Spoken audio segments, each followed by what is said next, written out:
Brewing Network. I'm your host, Jay, in the a little bit dry, windy, and a little warm downtown Concord studios. We're okay, though. Here with Bevo. Bevo's in the house. Hi. How you doing? Hey. I think my power's out again. Oh, not like a rolling blackout, but... You mean your mic box or your No, house? my house. Oh, okay. I just got an alert from PG&E. I think my power is out again. Okay. Oh, You- so you're- actually like that. Gotta throw out the hamburgers. Yeah, again. When you know why we might make that mistake, because if there's a technical glitch back there, like my Yeah. first assumption is something back there is going haywire. Yeah, me too. Oh, no. Just my life. Okay. It's all coming up Bevo today. Scott's here too. Hey, Hello. Scott. Hey, what's up, dude? And we've got a great show in store for you today. An in-studio guest. I think a first for us, an in and out in-studio guest. It's John Rowley from Rowley Farmhouse Ales. Hey, John. Hey, Jared. Oh, hey there. First time jitters, I guess. Whoops. That's perfect. Yeah, flew in on the 6 a.m. Mm-hmm. Came in the studio, no luggage, From New Mexico. From New Mexico, We'll flying get- right out later today. We'll get into... I did bring bottles. That's so excellent, yeah. That's I'm counting that as my luggage. Did Yeah. you get some raised eyebrows from TSA? No, I just checked it and forgot about it. Okay. Yeah, nice. I did get the little note. If you guys Oh, wanna yeah, see the it. searching. I got Oh a yeah, note. yeah. we only took 1 or 2 bottles. Thanks, TSA. Hopefully they didn't. But we're big spit fans. in the- Yeah, big fans. Yeah, hopefully they didn't spit in the goza, but we'll find out if there's a We loogie in there. will find out. Speak closer to the mic. Okay, sorry. Yeah, so John's nice enough to come out here and join us today, and a lot of big recent happenings at his brewery. So we'll dive into that here in a little bit. But before that, a little bit of housekeeping stuff off the top. For your feedback, remember to email us. We love to hear from you. Scott at thebrewingnetwork.com, Jay at thebrewingnetwork.com. We're live and in color on thebrewingnetwork.com/TV. And then you can listen to us live as well. The Brewing Network app, search BN Mobile on your search bars where that applies. And as most of you do, subscribe and remember to leave feedback on Apple Podcast or wherever you get your podcasts. Yes, indeed. And then we'll read your feedback on the air because we appreciate you guys leaving that stuff. We do. I have some feedback in the meantime. Okie doke. You had your first, so it was the Rare Barrel's 6th anniversary party over the weekend. It was a great time. Happy anniversary, man. Thank 6 you very years. much. Quite a run.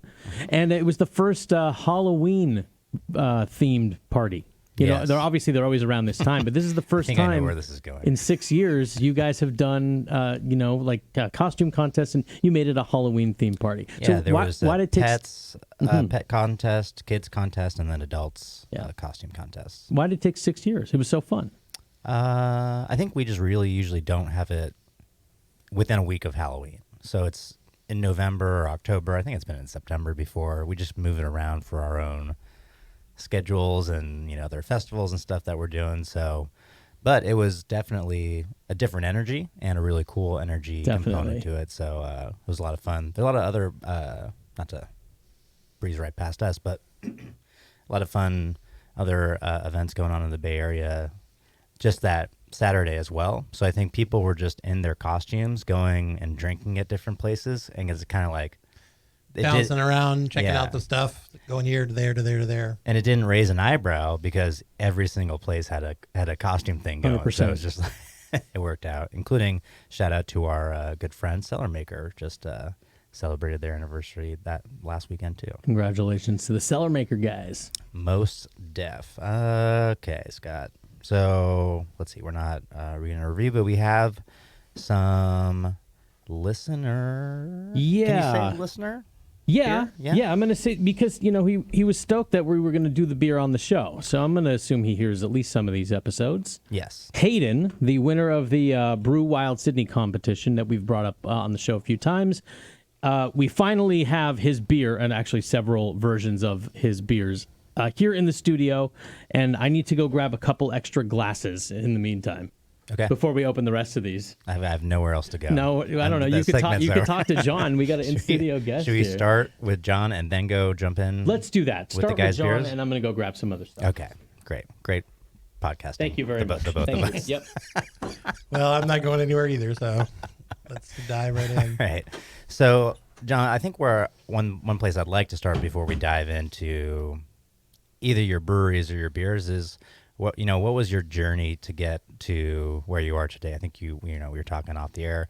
Your brewery just turned 3 in the last couple months. Yep. How did you get to 0? What's your background? So my background is I'm a chemist. So I do electrochemistry, batteries, fuel cells, things of that nature. I've done that since '95, I think. Mm-hmm. So that dates me a little bit, but I'm not a young man. And so when I first started brewing, it was because we were stealing beer from my buddy's father, who had a cherry chocolate stout back in Vermont in 1988 or so. Wow. And he got pissed. His own homebrew. His dad's homebrew. Okay. So we would steal bottles whenever we could because it was really good. And back then there was beer locally called Catamount, which was, they had an amber, they had like a pale ale. It wasn't really an IPA. It was more like a malty pale ale. There really wasn't a lot of craft brew back then. Most people were drinking Old Milwaukee, Milwaukee's Best. You could get a 40-ounce bottle of Milwaukee's Best back then for 99 cents plus the 5-cent deposit. Not too bad. It was like a 106, I think. The Beast. The Beast. You'd get torn up on those as freshmen in college. That's kind of what the aim was. Mm-hmm. But we always really wanted that cherry chocolate stout. Over time, he got pissed at us for stealing his bottles, and he was like, "All right, I'm going to show you guys how to brew this beer." And we started brewing it with him. And back then, it was extract and pretty easy brew days. You're talking a 3-hour day.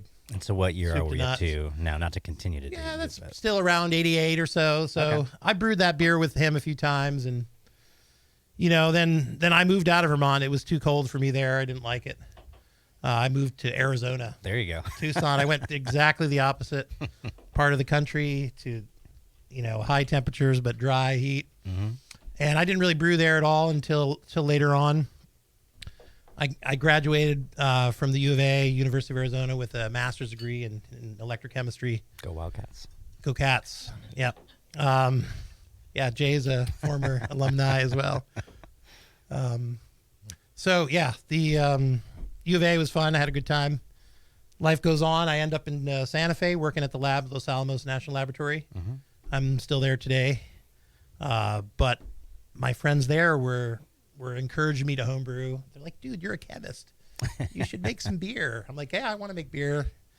This guy, friend of mine, he moved on since, but he had a really nice kit that his brother bought him for his birthday, and his wife wouldn't let him use it. Oh, that's His wife brutal. is such a bitch. She was like, "You're not using that in my house. I'm not cleaning up your mess." Shout out to Nancy. Yeah. No, I'm just making that That's up. my mom's name. Oh, no. But my mom is just like that, so it's great. Everyone's mom's name. Fantastic. Linda. So, yeah. So he brought all this stuff over, and I think that was in like 2007-ish. And we just started brewing regularly, and it snowballed from there. I got the bug big time. Yeah. I started fabricating brew houses in my garage. My garage used to be a pretty crazy place. It's not as much anymore because eventually when we opened a brewery, I moved a lot of that stuff over. And I'm sure you've seen guys like Tasty, or there's a lot of guys who go a little overboard when it comes to So, home brewing. so describe it a little bit. I mean, I think we've heard, some home brewers turn pro, but, I don't know how many of them are chemists, and, their passion spans that much of a time. So now you get the chance to do it. What do you do with it? So, I used to have a Brutus 10 type of setup, but it was bigger. I think I was doing 20-gallon batches on that for a while.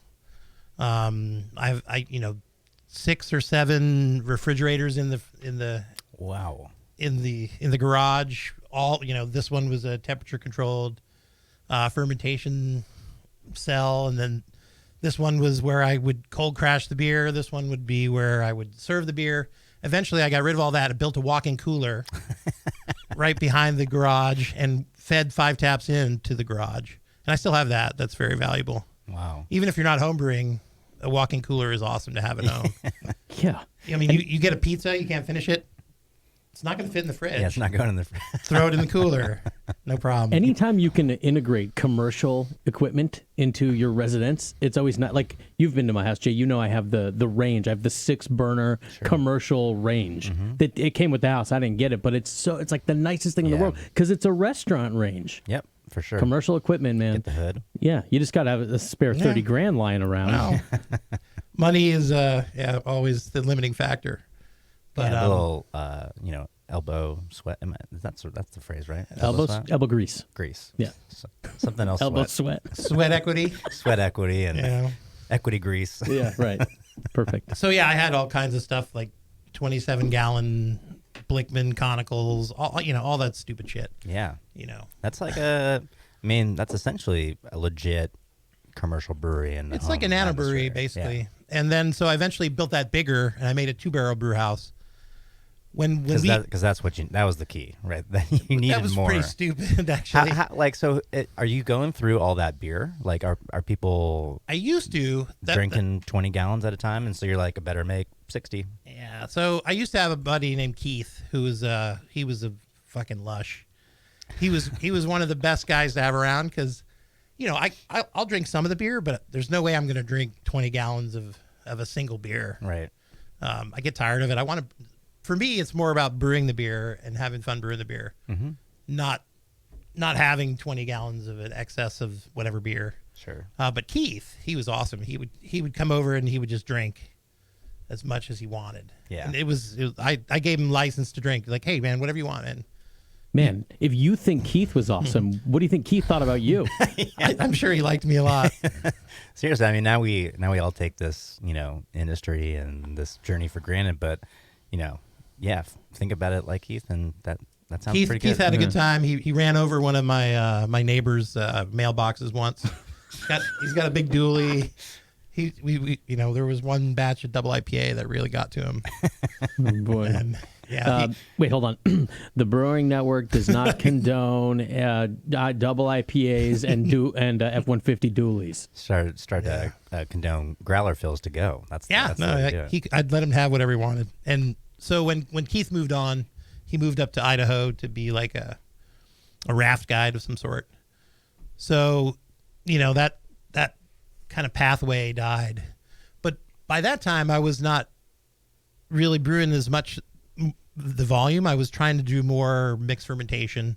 And that's where I really fell into a whole new thing, I thought. And that was probably around 2013. So for me, the first time that I started really getting into that, I was doing some kind of sour beers before that.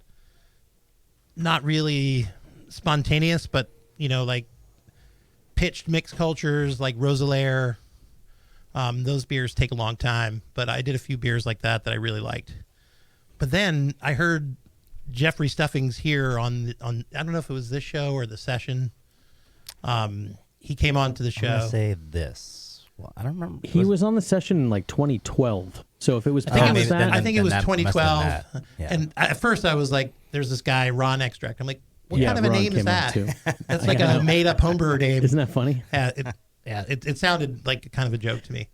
No offense to Ron. No, not at all. And as I recall, Jeff's brother had changed his name to Steffings. Steffings, So there was like 3 different names, and like it's Thanksgiving and we're homebrewing, and wait, what is happening? So that whole thing to me like kind of piqued my interest a little bit. Nice. So I actually drove down to Austin like soon thereafter, and it turns out they were releasing a beer that weekend called Atrial Rubicite. Oh man, that's my favorite raspberry sour of all time.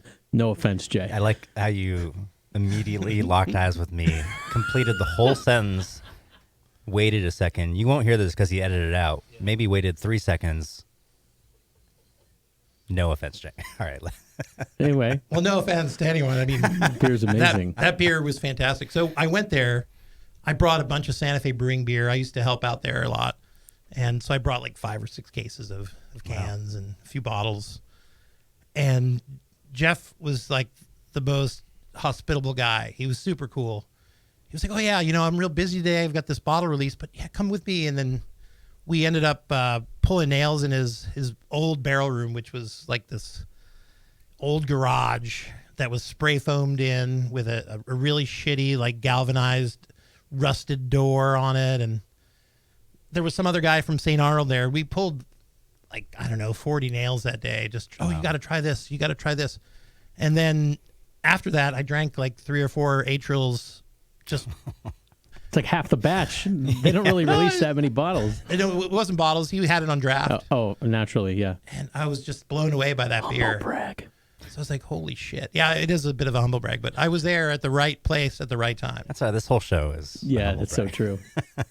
So that beer just kind of spoke to me, and I was like burping it up the whole drive home. And it's a 600-mile drive. Yeah. So I had this like sense of place that he talks about followed me all the way back to Santa Fe.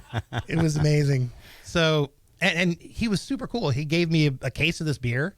Plus I got to buy a couple bottles of it, and it just was such an amazing beer. And so I was like, wow, this is the kind of stuff I want to do. I want to do barrel aging. And I mean, you can't really do that as a home brewer very well. You can do 5-gallon bucket or barrels and stuff. They're stupid. They don't work well. They have too much oxygen ingress. They're just not. They're not good. Yeah.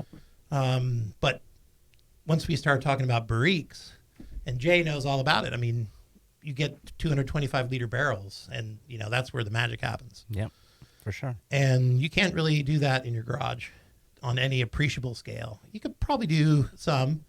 It would take over your garage. Yeah. So it was at that point I decided, okay, we're going to do this. We're gonna get this done and start a business, because that's the only way to do it. Because Keith is gone at that point. Mm-hmm. I don't have anyone to help me drink all my beer. Yeah. And when you're talking about beers like that, they get bottle conditioned.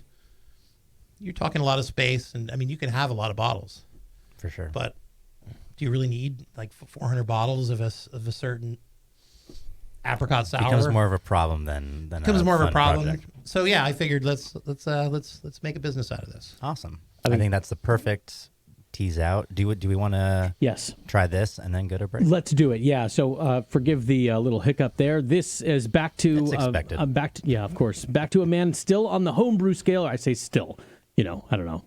You're never gonna make it. Yeah, totally. I mean, like, what percentage of homebrewers even want to? Like, obviously, we sit in here and talk to people who do it. Yeah. But I mean, it's the significant minority. It's a hobby for most people. Is that fair to say? There's a hard argument to be made that John could have paused at that 20-gallon brewery, and that would have been just perfect. He and Keith could have ridden off into the sunset. Yeah, there you go.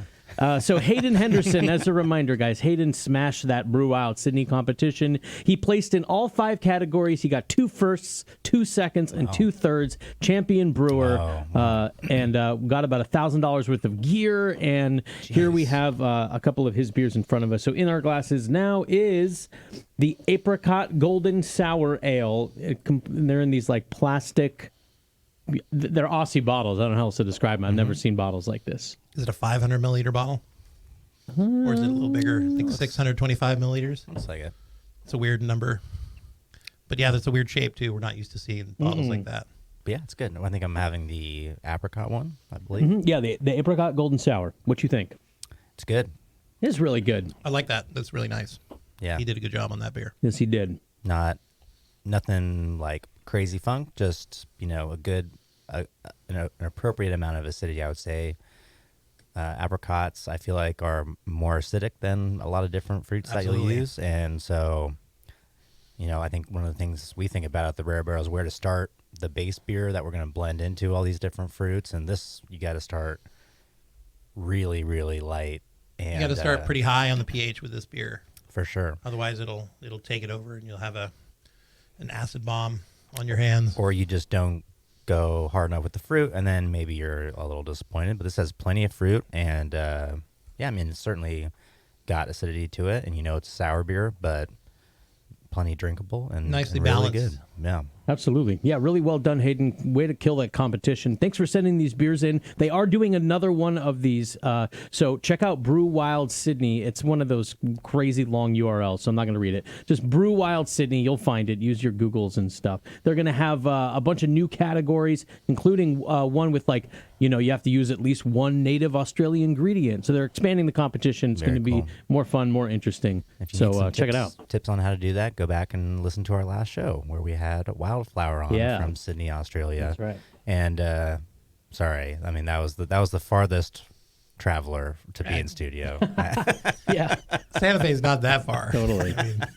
If you didn't have to go to the 2-hour plane international ride away. terminal, yeah. All right, should we take a break? Yeah, let's do it. All right, let's get to some of John's beers. After a quick break, you're listening to the Sour Hour on the Brewing Network. Your construction smells of corruption. Manipulates to recreates. This air to go around saga. Got a launder. My charmer.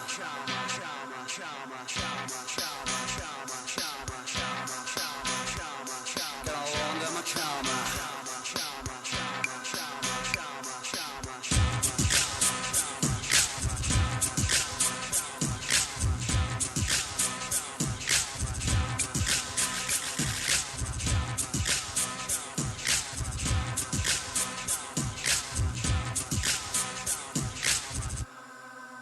I said hallelujah to the 16th royal fins.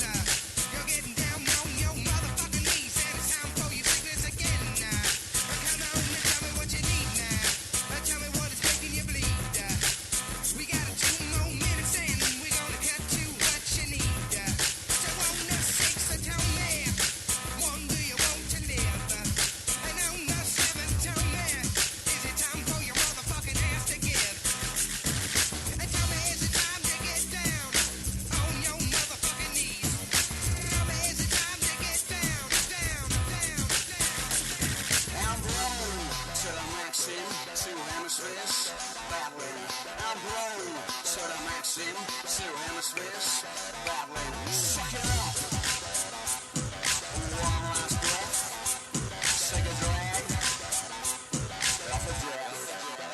Hey, Mr. Policeman, is it time for getting away? Is it time for driving down the motherfucking road and I'm running from your ass today? And tell me, do you agree now? Tell me if I'm making you bleed.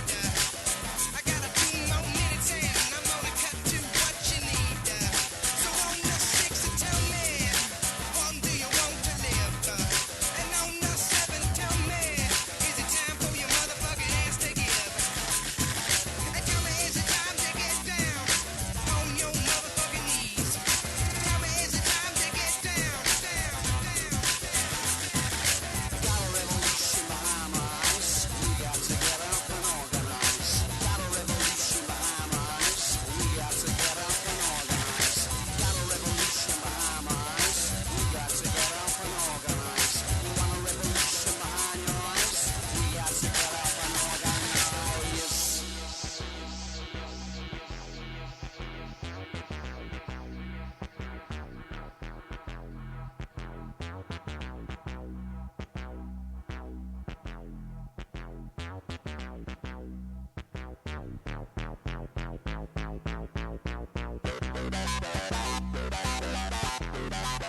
Hey, this is Avery with Two Brown Thumbs from Jester King Brewery in Austin, Texas. You're listening to the Sour Hour on the Brewing Network.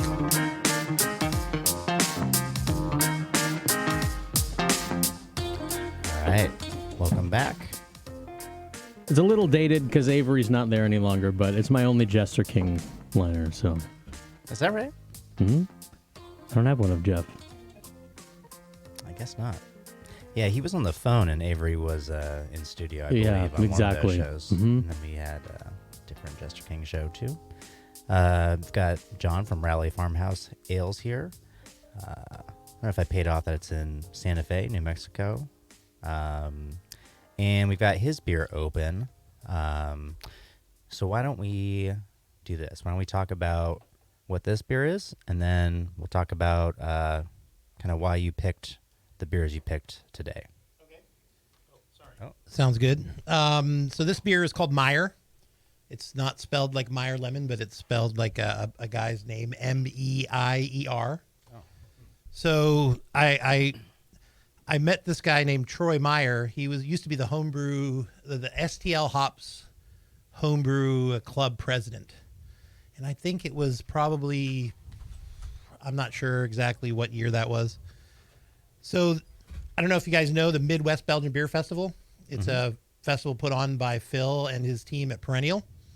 And so one year, I think before we opened, we attended that festival just as lush drinkers.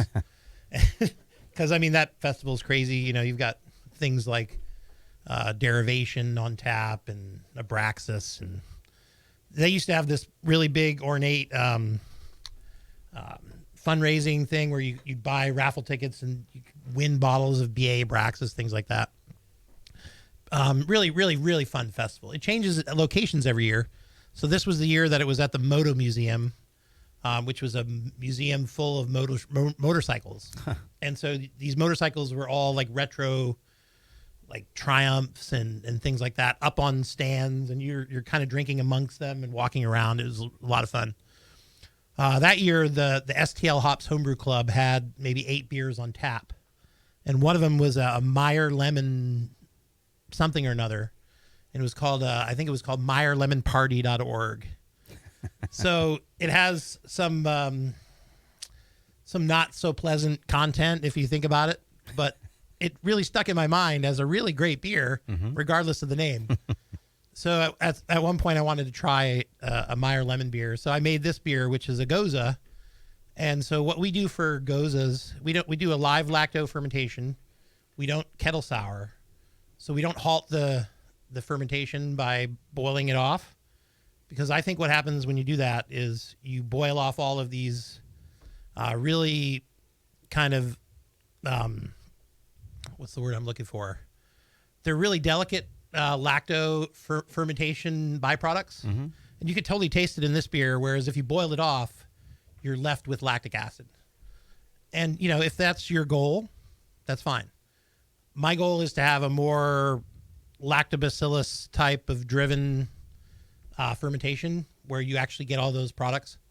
And this beer exhibits it. So what we do for this beer, we don't put the lemons in after. We cut the lemons in half, and we use them as the acid addition in the mash. Oh, okay. So instead of using phosphoric acid or lactic acid or whatever to do a pH adjustment to your mash, we use 50 pounds of Meyer lemons. And it's unique because it doesn't give you like a kick in the ass like lemon flavor. It kind of gives you this secondary booster type of lemoniness, which you can kind of get in Berliner Weiss styles. Goza, the same thing. And we use some sea salt in there. I don't use coriander typically. And so that's it. There's no hops in this beer. It's a simple beer. It's just Weyermann pills and malted white wheat. And that's it. Gotcha. So Simple beer. it's great, by the way.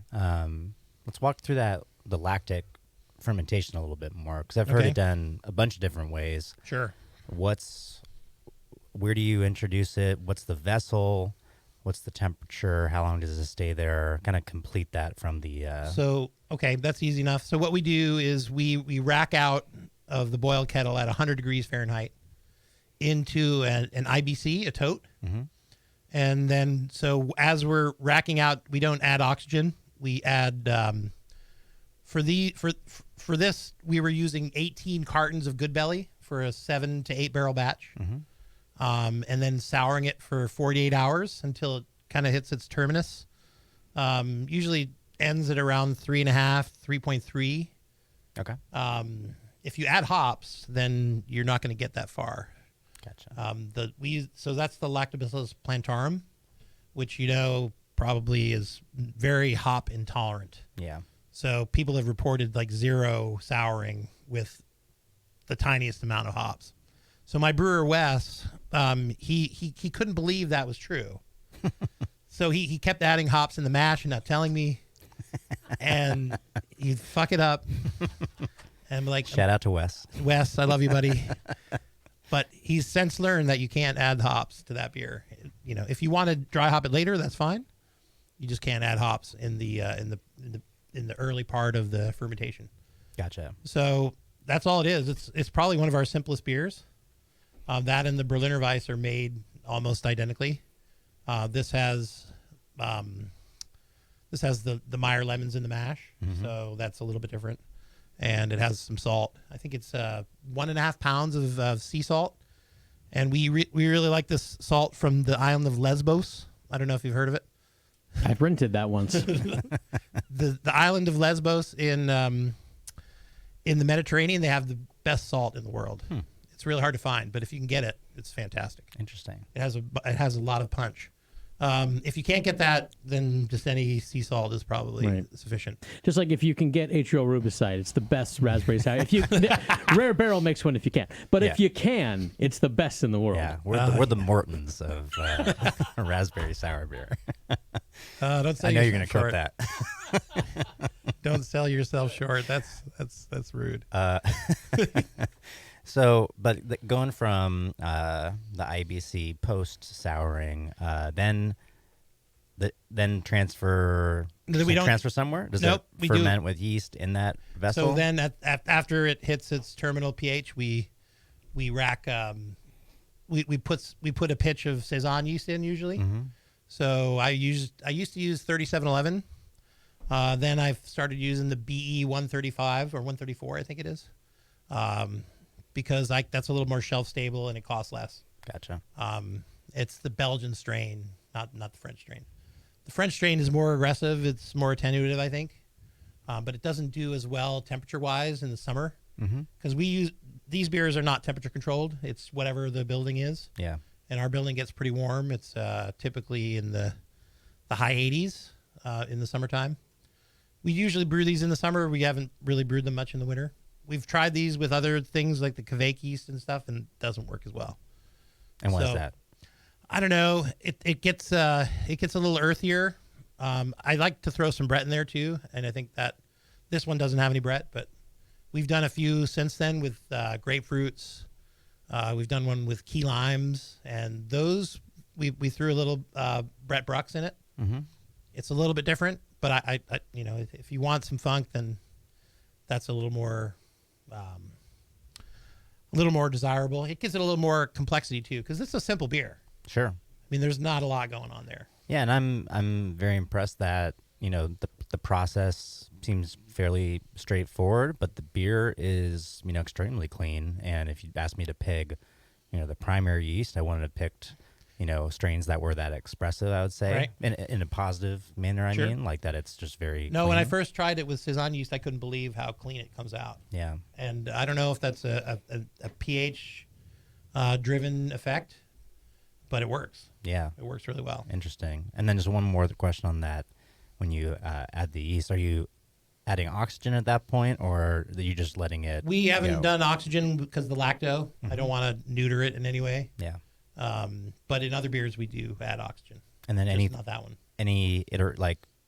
has it always just been this clean up front, or were there some like kind of bumps in the road where you had to troubleshoot? The bumps in the road always happen when we added hops, and we shouldn't have. Shout out to Wes. Shout out to Wes. He learned the lesson the hard way by just don't do that. Nice. Because the plantarum is really picky.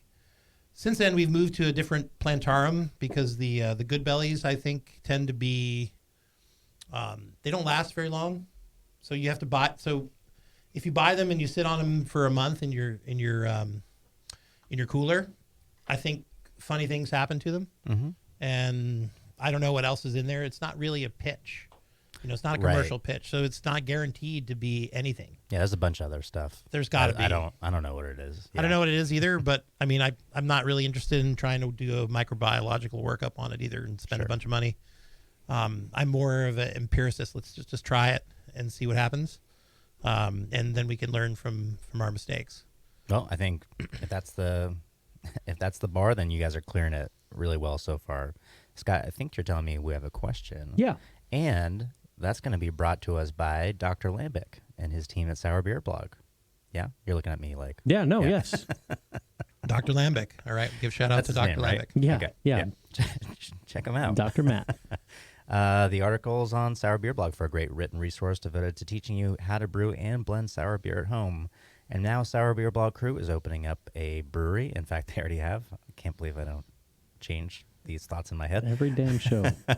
And they have a tap room in central Pennsylvania. Check them out, Mellow Mink Brewing at mellowmink.com. And I'll recommend it again. That fast souring article kind of outlines a lot of these types of techniques with a bunch of different options in there. So, and it's a two-parter on Sour Beer Blog. So check that out too. Speaking of Matt, this question comes from another fellow named Matt. Matt from Portland, Maine, and it is specifically like a kettle sour question, so I figured it would go well here.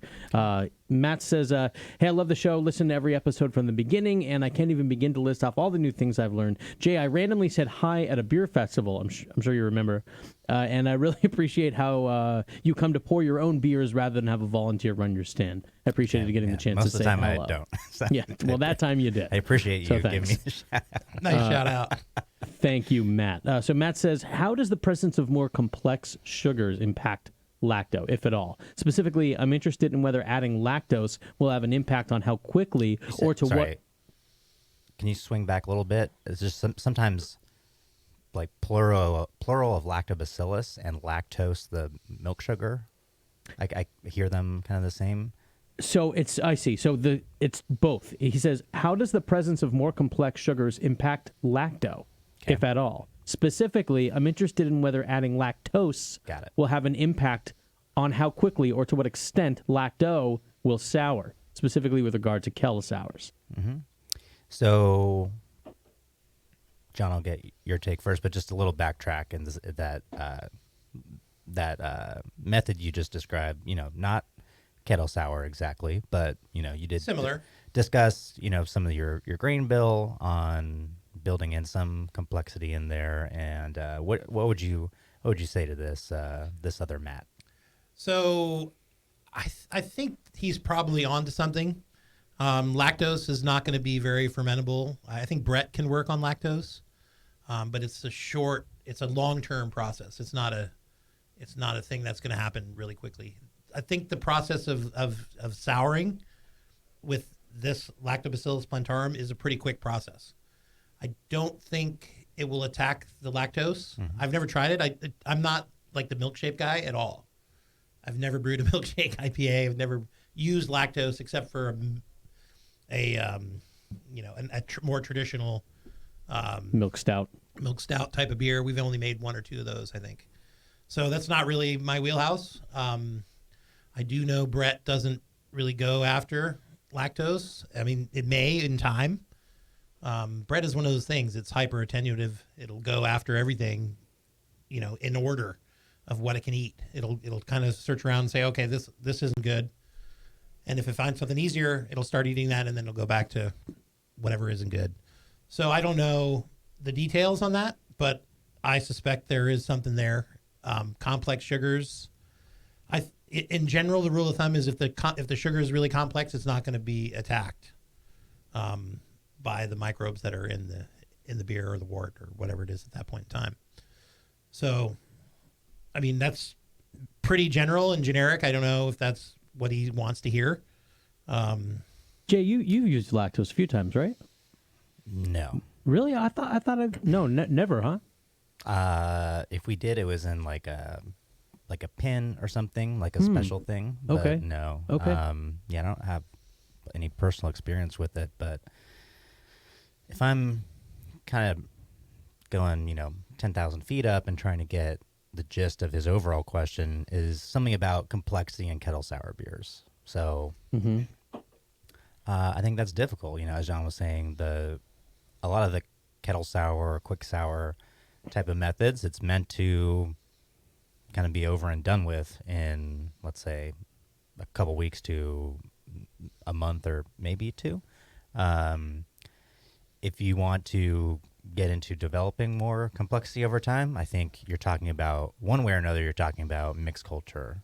It could be that you're kettle souring up front to lock in the acidity and then introducing Brett in a secondary vessel for medium to longer term aging to develop, with some of these more complex sugars. And maybe that's part of where Brett eating lactose comes in. But I don't see, there's just like a little incongruity there with like the kettle quick sour. And Right.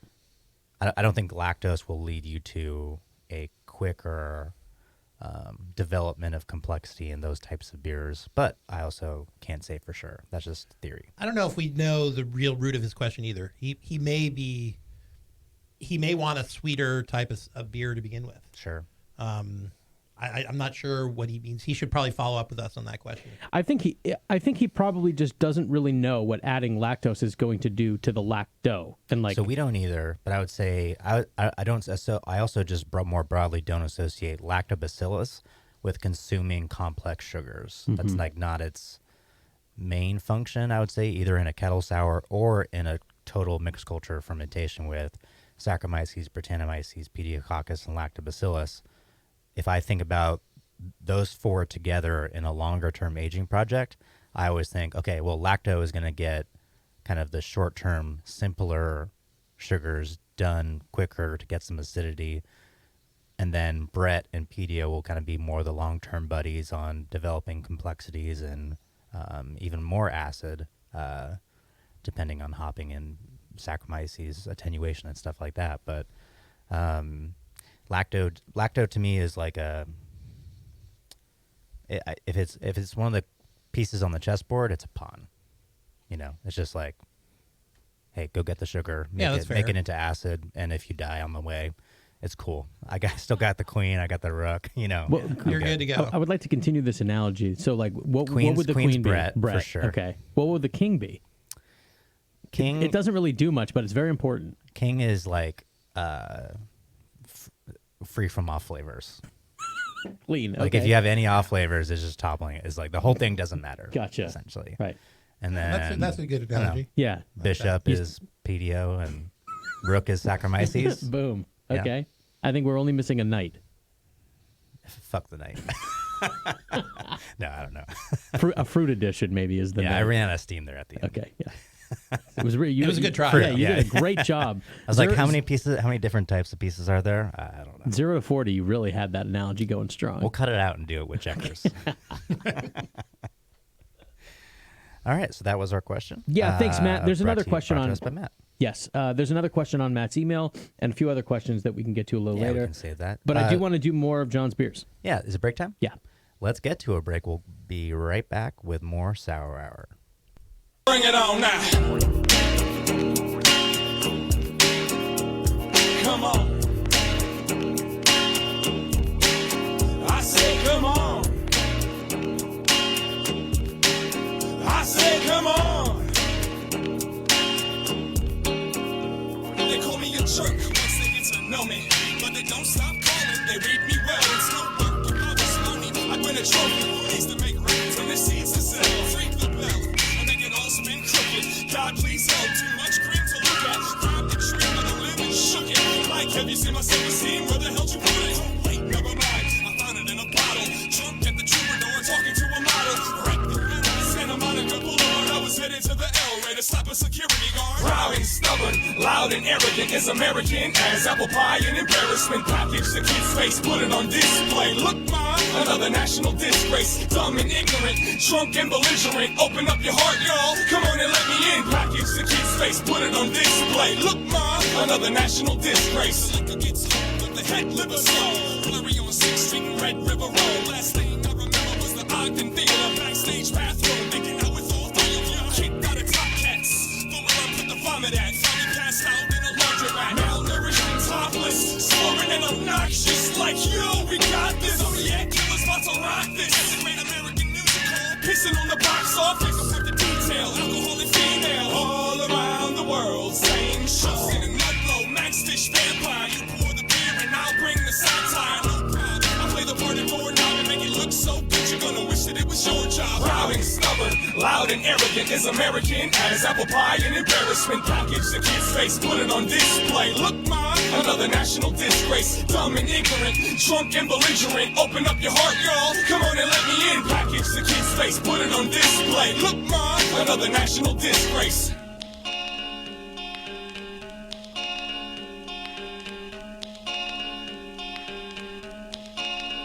It's all about the hangovers and late checkouts, made banging on the door like, wake up, get out! Come on, mommy, y'all probably don't want me coming out like a zombie, rushing tea in a lobby. This is a career, not a hobby. Ain't no reason to fear what you wanna see. Hey, Papa Monty, just wanna watch me off the fine scene and then crash this Maserati. Sweatpants, t-shirt, mesh hat, blue block, feeding Jack D to a room full of teeny bottles. Take a shot for flavor. Let's debate whether or not we should punch the waiter. I'm just kidding. Let's love each other. Don't lick, swallow, suck, and order another. Do what you like. Don't nobody care. It's a sign of success only in America. Proud and stubborn, loud and arrogant, as American as apple pie and embarrassment. Package the kid's face, put it on display. Look, mom, another national disgrace. Dumb and ignorant, drunk and belligerent. Open up your heart, y'all. Come on and let me in. Package the kid's face, put it on display. Look, mom, another national disgrace.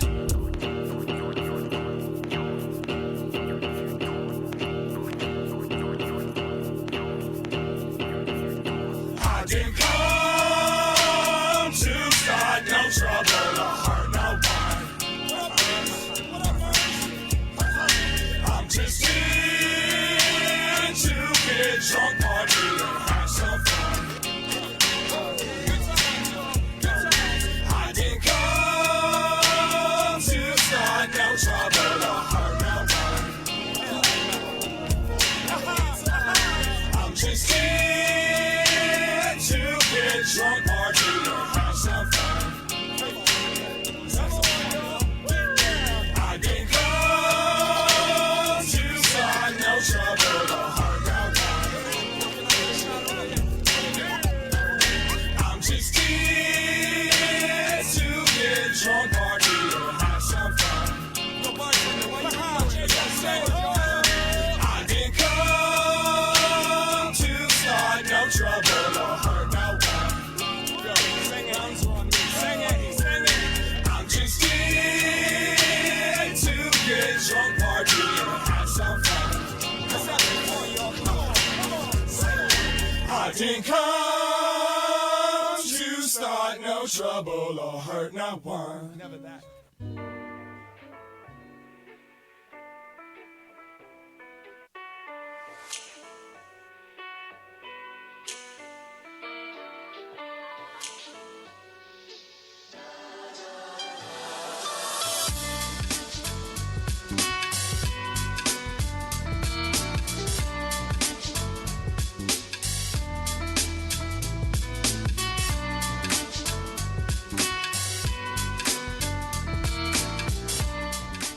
All right. Back to John Rowley Farmhouse Ales in Santa Fe. Sour hour. There you go, Scott. Thank you, sir. For you. Kind of teased this out in both segments, but even though we just gave Wes the nice generous shout out there, you were mentioning that you guys kind of do have this nice collaborative process, and you all recently shared in rather large victory, I'd say. So why don't you tell us a little bit about that? So yeah, GABF this year we did really well. We had I think we entered five beers and 3 of them medaled. Wow. We got we had a Pro-Am beer, and this is kind of funny because a buddy of mine, he's never been to GABF. He's not a super active home brewer, but he won a gold medal with his beer at a competition last November, so he fits in the window. I was like, yeah, come on, do the Pro-Am with us. We'll brew that beer and we'll submit it. The night before it was my birthday. We got torn up. We were at Good Zur and they were popping some fancy bottles for us. And Yeah, that'll happen. we got pretty torn up. Yeah. But he can't handle his alcohol like I can. So he didn't even come to the award ceremony. He missed out completely. Oh no! He didn't wake up till like noon. Oh, no. my God! So it was kind of funny because, he missed out on all the good stuff, but his beer didn't win anyway. So I didn't feel so bad. That beer was a problem beer for us. It was a raspberry saison, and our glycol chiller broke. The compressor broke like probably a day after we pitched. Oh, That's a problem. Yeah, and we were using 3711. That beer, that yeast caps off at 77 degrees Fahrenheit, and then after that it starts getting funny, and it free rose to 95. And so I was worried that beer was going to actually suck really bad, and it actually came around. It took a lot of conditioning, but the bottles we sent for GABF were not.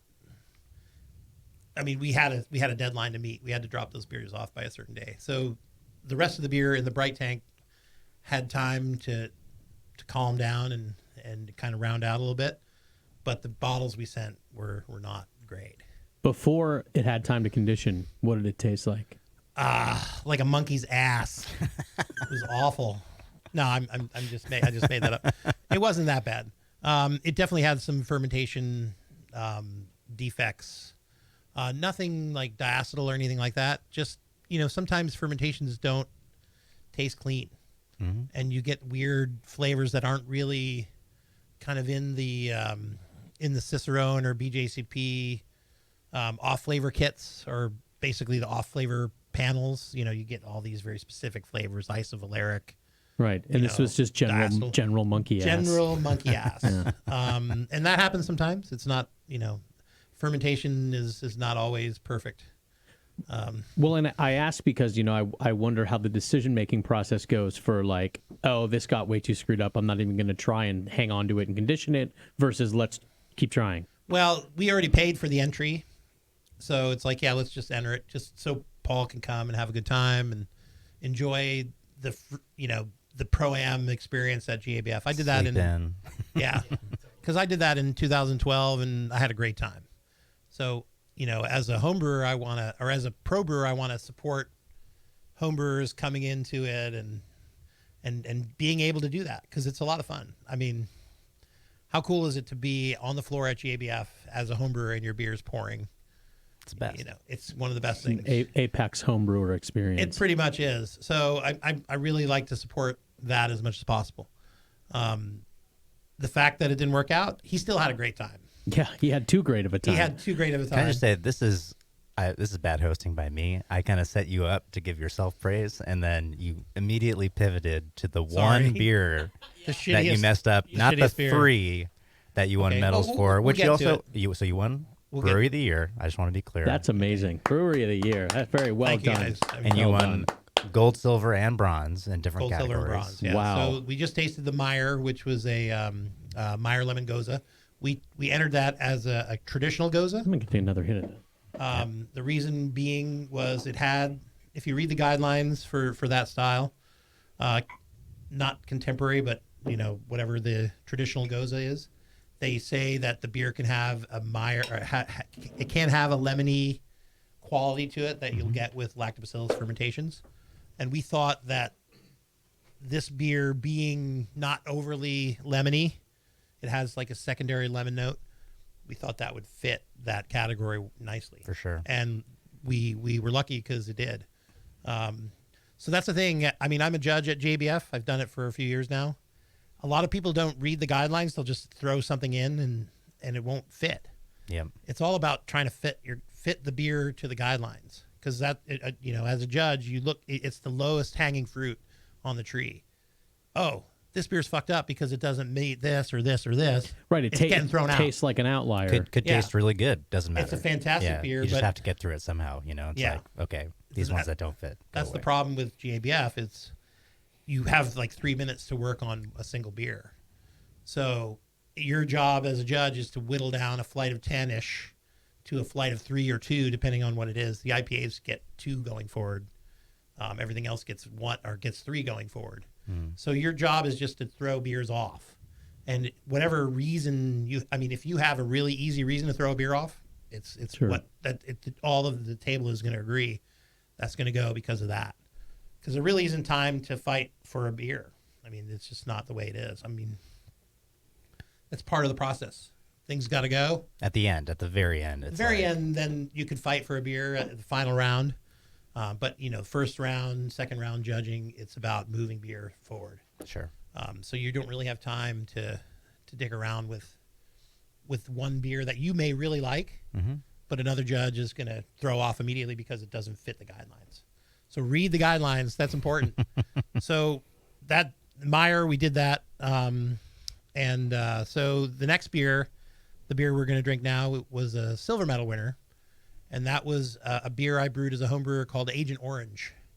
And it was a Flanders style red ale. Yeah, that's what we got in our glasses now. That's what we got now. And so when I brewed it originally as a home brewer, it was more orange than it is. This beer is a little more red.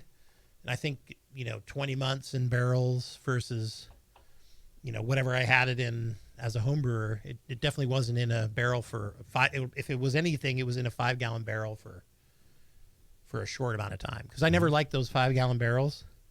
Balcones, they used to sell those barrels through Austin Homebrew Supply. I mean, a number of other homebrew suppliers would sell those barrels.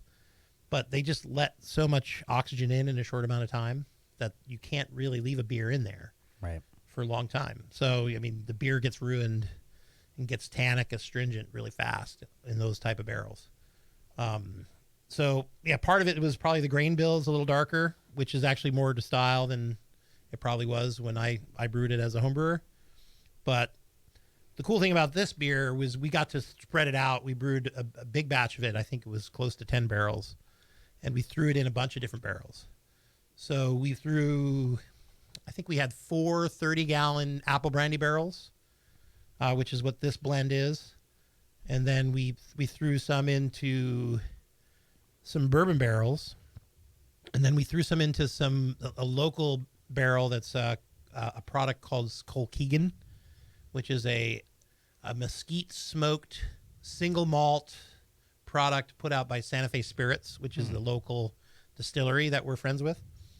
And so it's got a little bit of smoke in it, but it's not overwhelmingly smoky.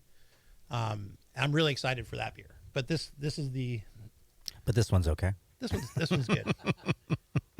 Yeah, this is great. It's definitely like a Flanders red combined with kind of warming apple pie kind of thing going on. It's got a lot of nice, rich flavor to it.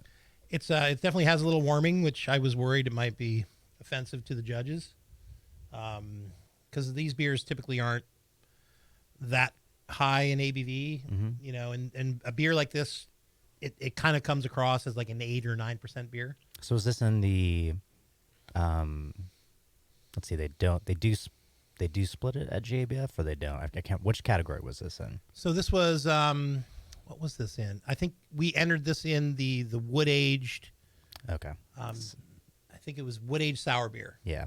Because it has a lot of wood character. So That's what stood out to me the most, actually, at first. So that was another thing. We kind of tailored this entry towards that category. We thought it would fit. Yeah. Because of the excessive amount of wood, which I don't think is bad, but I don't think this would fit in another category as well. Mm-hmm. So we decided let's put it in there, see what happens. For sure. Yeah, I mean, I think I agree with that. But it's balancing in this beer. But then even, for that category, I mean, seeing the beers that win out of that category, it's like almost like you'd have to taste whatever that barrel, like, you know what the barrel that it was that it came from. You taste that first, and then here's the underlying style. Right. You know, there's balance to it, but it's not. The barrel is going to be your primary note. It's like in at that least category. it's like 50-50 at least. At least 50-50. It could Yeah. be 60-40 towards Yeah. the barrel. I think it's right there in terms of the balance. Probably a little further above. It's probably 60-40. A little more barrel than beer. But a nice underlying beer there to complement. I really like the beer itself. I mean, yeah. the Colkegan one is fantastic. I can't wait to bottle it. I don't know about smoke. A lot of people have a either. I think smoke beers are like onions. Yeah. Either you fucking hate them, or you just love them. Because Yeah. a lot, there's a lot of people who just don't want smoke beer. I've seen in sure. the marketplace. Yeah. It's not something I would make a living on. There's a brewery in Santa Fe that makes only smoke beer. Wow. That seems like such a tall order. It Make a is a tall business order. work with, I mean, that narrow. How in He's the world? lucky that he has a really good pizza place to back him up. Okay. Because Hey, it's a good combo. yeah, good combo. Because I mean, you can't really live off of smoked Hefeweizen. No kidding.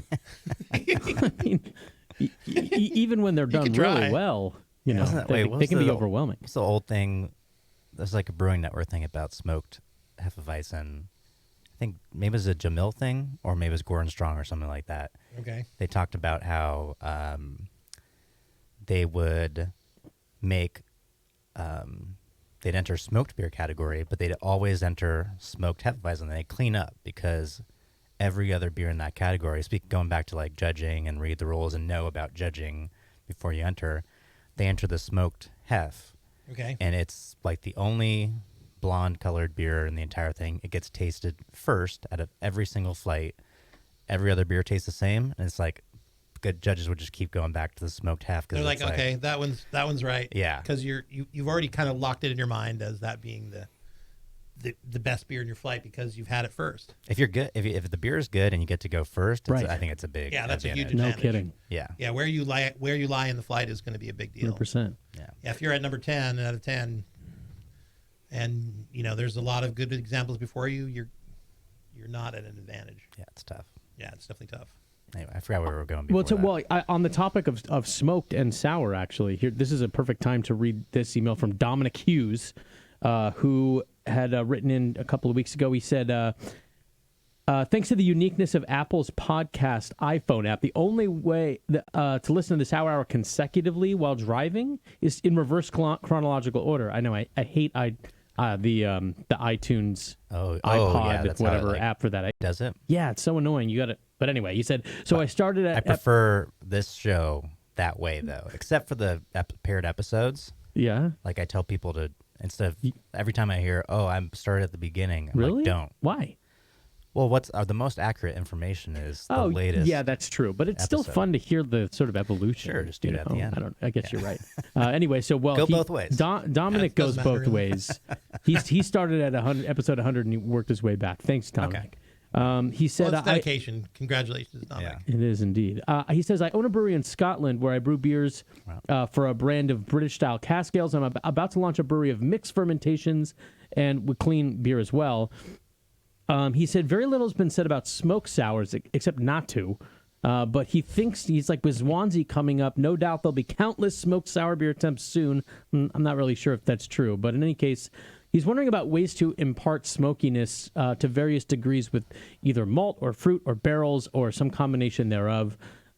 Sometimes kettle sours can taste lackluster against their mixed firm counterparts. He says, do you think that like the complexity of a smokiness might override the simplicity of a kettle soured? And also just general tips for like imparting smokiness into a sour beer. Like how can you make that work? Liquid smoke. Sorry, I couldn't resist. That's easy. No, that's a bad idea. That's a really bad idea.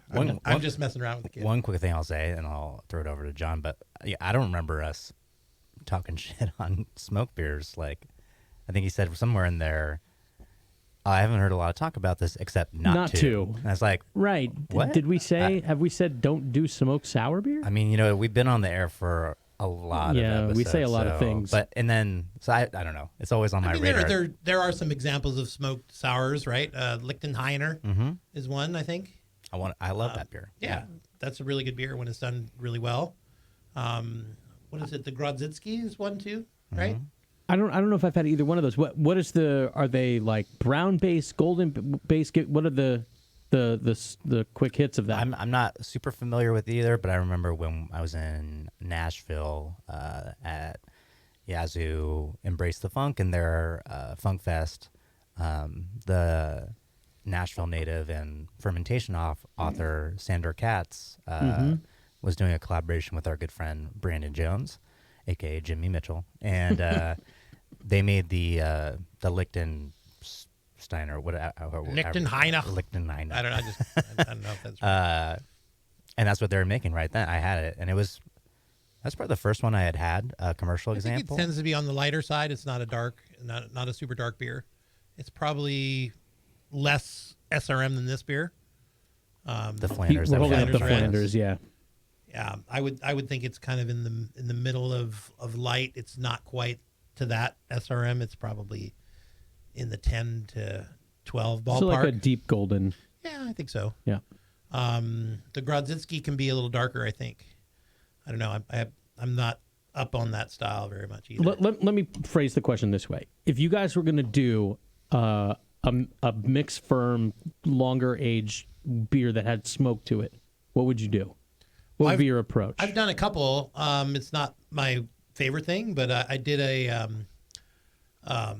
Gottslandrika. So that's a beer that was made in. There's an island off of Sweden called Gotland or Gutland. Right next to Lesbos. Lesbos is in the Mediterranean. Oh, okay. Totally different. Totally different. So the Vikings used to roll through Gutland, and they would basically say either we get your wife or your beer, and so these guys would brew a lot of beer, so they would keep their families intact. Oh, okay. And That's not where I so- thought you were going with that. No. So what they would do is, they made a beer much like a sati, not quite a sati, and it would be a smoked beer with juniper, and there's like a berry there called like Miracle Gale, and Jester King made one of these years ago, and it was really good. Theirs is super smoky though. They use like two or three different smoke malts.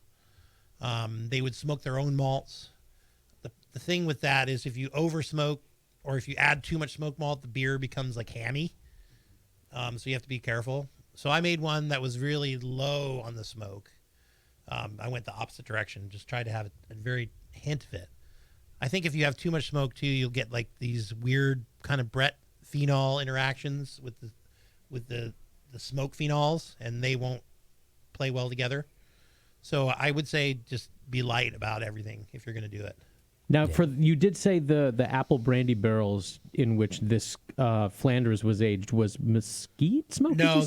that was a different barrel. That was the Colkegan barrel. That's a beer I haven't released yet. Oh, okay. It was the same base beer. Gotcha. So this was from the same Same company, base beer. Santa Fe Spirits.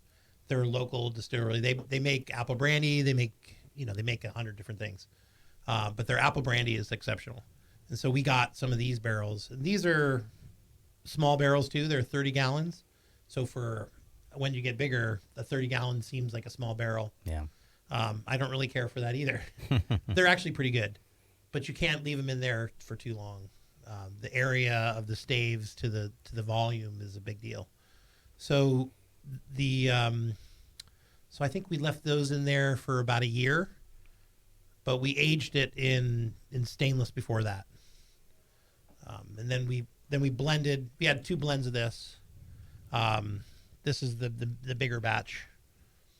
You don't run into like smoky barrels, I would say, that often. No. So, he brings up malt or different ingredients. Malt is going to be, overwhelmingly the most common. Common, yeah. And I agree. The, less is more kind of thing. I think I haven't made very many smoked beers in my life, but I think it's in the low single digits of grist, maybe often being around 1%, depending on the malt Yeah, I that would you say use. 1 to 4, or 1 to 5, maybe. Don't go crazy. Yeah. Then light touch. on the flip side, kind of doing after the fact, like re-fermentation, I think it's really cool to do fruit. So it's like smoked fruits, put some fruit on the smoker, and that I would say actually go the opposite way. Like That you could probably go heavy because it won't pick up as much anyway. get it smoky, use a lot of it, and it'll be light in the finished beer, depending on your usage rate, obviously. But I'm really interested in doing something like that. That's a great idea. Smoke some pineapples. I mean, there's so many fruits, There's like they kind of so- all, They'll do really well with it. I yeah, think. all kind of would do great. So yeah, go for it. Interesting. Thank you for the email, Dominic. We appreciate it a lot. Good luck. Excellent. How are we doing on time, Scott? I think Is we it show break time? did we finish up the Flanders. I've been sipping on it. We've talked about it, but if we've wrapped that up with a nice bow, we can wrap up this show.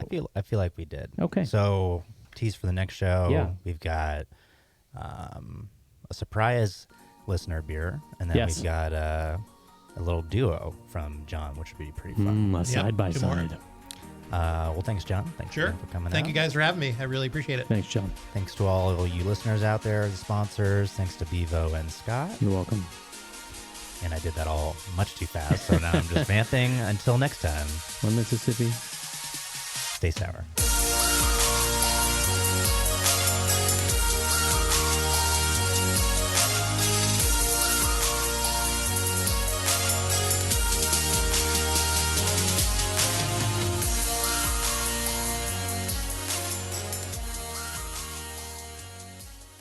The Brewing Network.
Sour Hour is meant for the serious brewer. The Sour Hour may contain some seriously funkified content. The Sour Hour is not for the faint of heart. So exercise some damn discretion, would you please? Sheesh. And now, here's the Sour Hour with Jay Goodwin.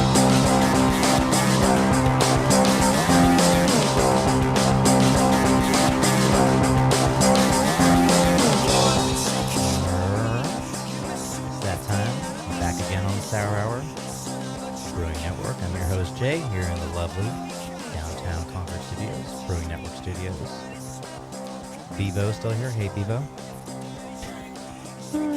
She's waving with both hands. Just waiting to go get some food. Hi. Kevin wanted to hear the show, so he's using my headphones. Oh, Kevin screw won. you, Kevin. Hi, Kevin. Hope you're not talking to me because I don't know what you're saying. Kevin. Kevin, can you relay this information to Beef, please? Okay, we said hello, and then Hello. yeah, hi, and then we described how she waved with both hands as if she was guiding in a jet airliner. You know, Describing how you're waving with both hands, guiding in a jet. this is great. This is the new way we're gonna talk to Beef. Yeah, say Via things Kevin. and then narrate things to Kevin, Yeah. and then listen as It's very- Kevin is in the background of the microphone. it's narrating perfect. Things. She has Did a you new get that, career Kevin? as a airport worker. Yeah, exactly. She looks really good in an orange vest. Nice. That voice you hear is, I used to say tonight's guest, but now it's always like today. But that's just a fun fact you for lament myself. the lack of PM in this show. I don't blame I like you. it. No, I Oh, like you do? No, Okay. I like it a lot. It helps. It makes it harder for poker to happen after the show. That's for You sure. know, it's sometimes if it's like 3:30 p.m., it's like, I'm I going just home. Finished drinking coffee. Yeah. That's John Rowley Farmhouse Ales in Santa Fe, New Mexico. Hey, John. Hey there. Happy to have you and your wonderful beers. We're going to get into a few more of those in this second part show in a little bit. In the meantime, just wanted to let all you wonderful listeners know that if you're trying to be a part of the show, you can contact us, Scott at thebrewingnetwork.com, Jay at thebrewingnetwork.com. This is where we get most of our questions, and we're always happy to hear from you guys. And thanks for all your wonderful emails. They're usually quite complimentary, and even the ones that aren't, we just throw them away. So it doesn't really matter. It's too bad with email you can't really like angrily crumble it up and overhand pitch it into the garbage can. That's something click I the button. miss about the tactile nature of paper letters. You can't. Yeah, you just mash the delete button. It's not as satisfying. Yeah, you're not that old. Listen, watch us live, thebrewingnetwork.com I'm really old, /TV. Listen live, Brewing Network app, search BM Mobile, subscribe, and leave feedback, and we'll read it on the show, unless it's, laced with terrible rhetoric or something like that, Then we'll read it to our which moms. it usually is. So Yeah, that's naturally. Apple Podcasts or wherever you get that kind of stuff. Cool.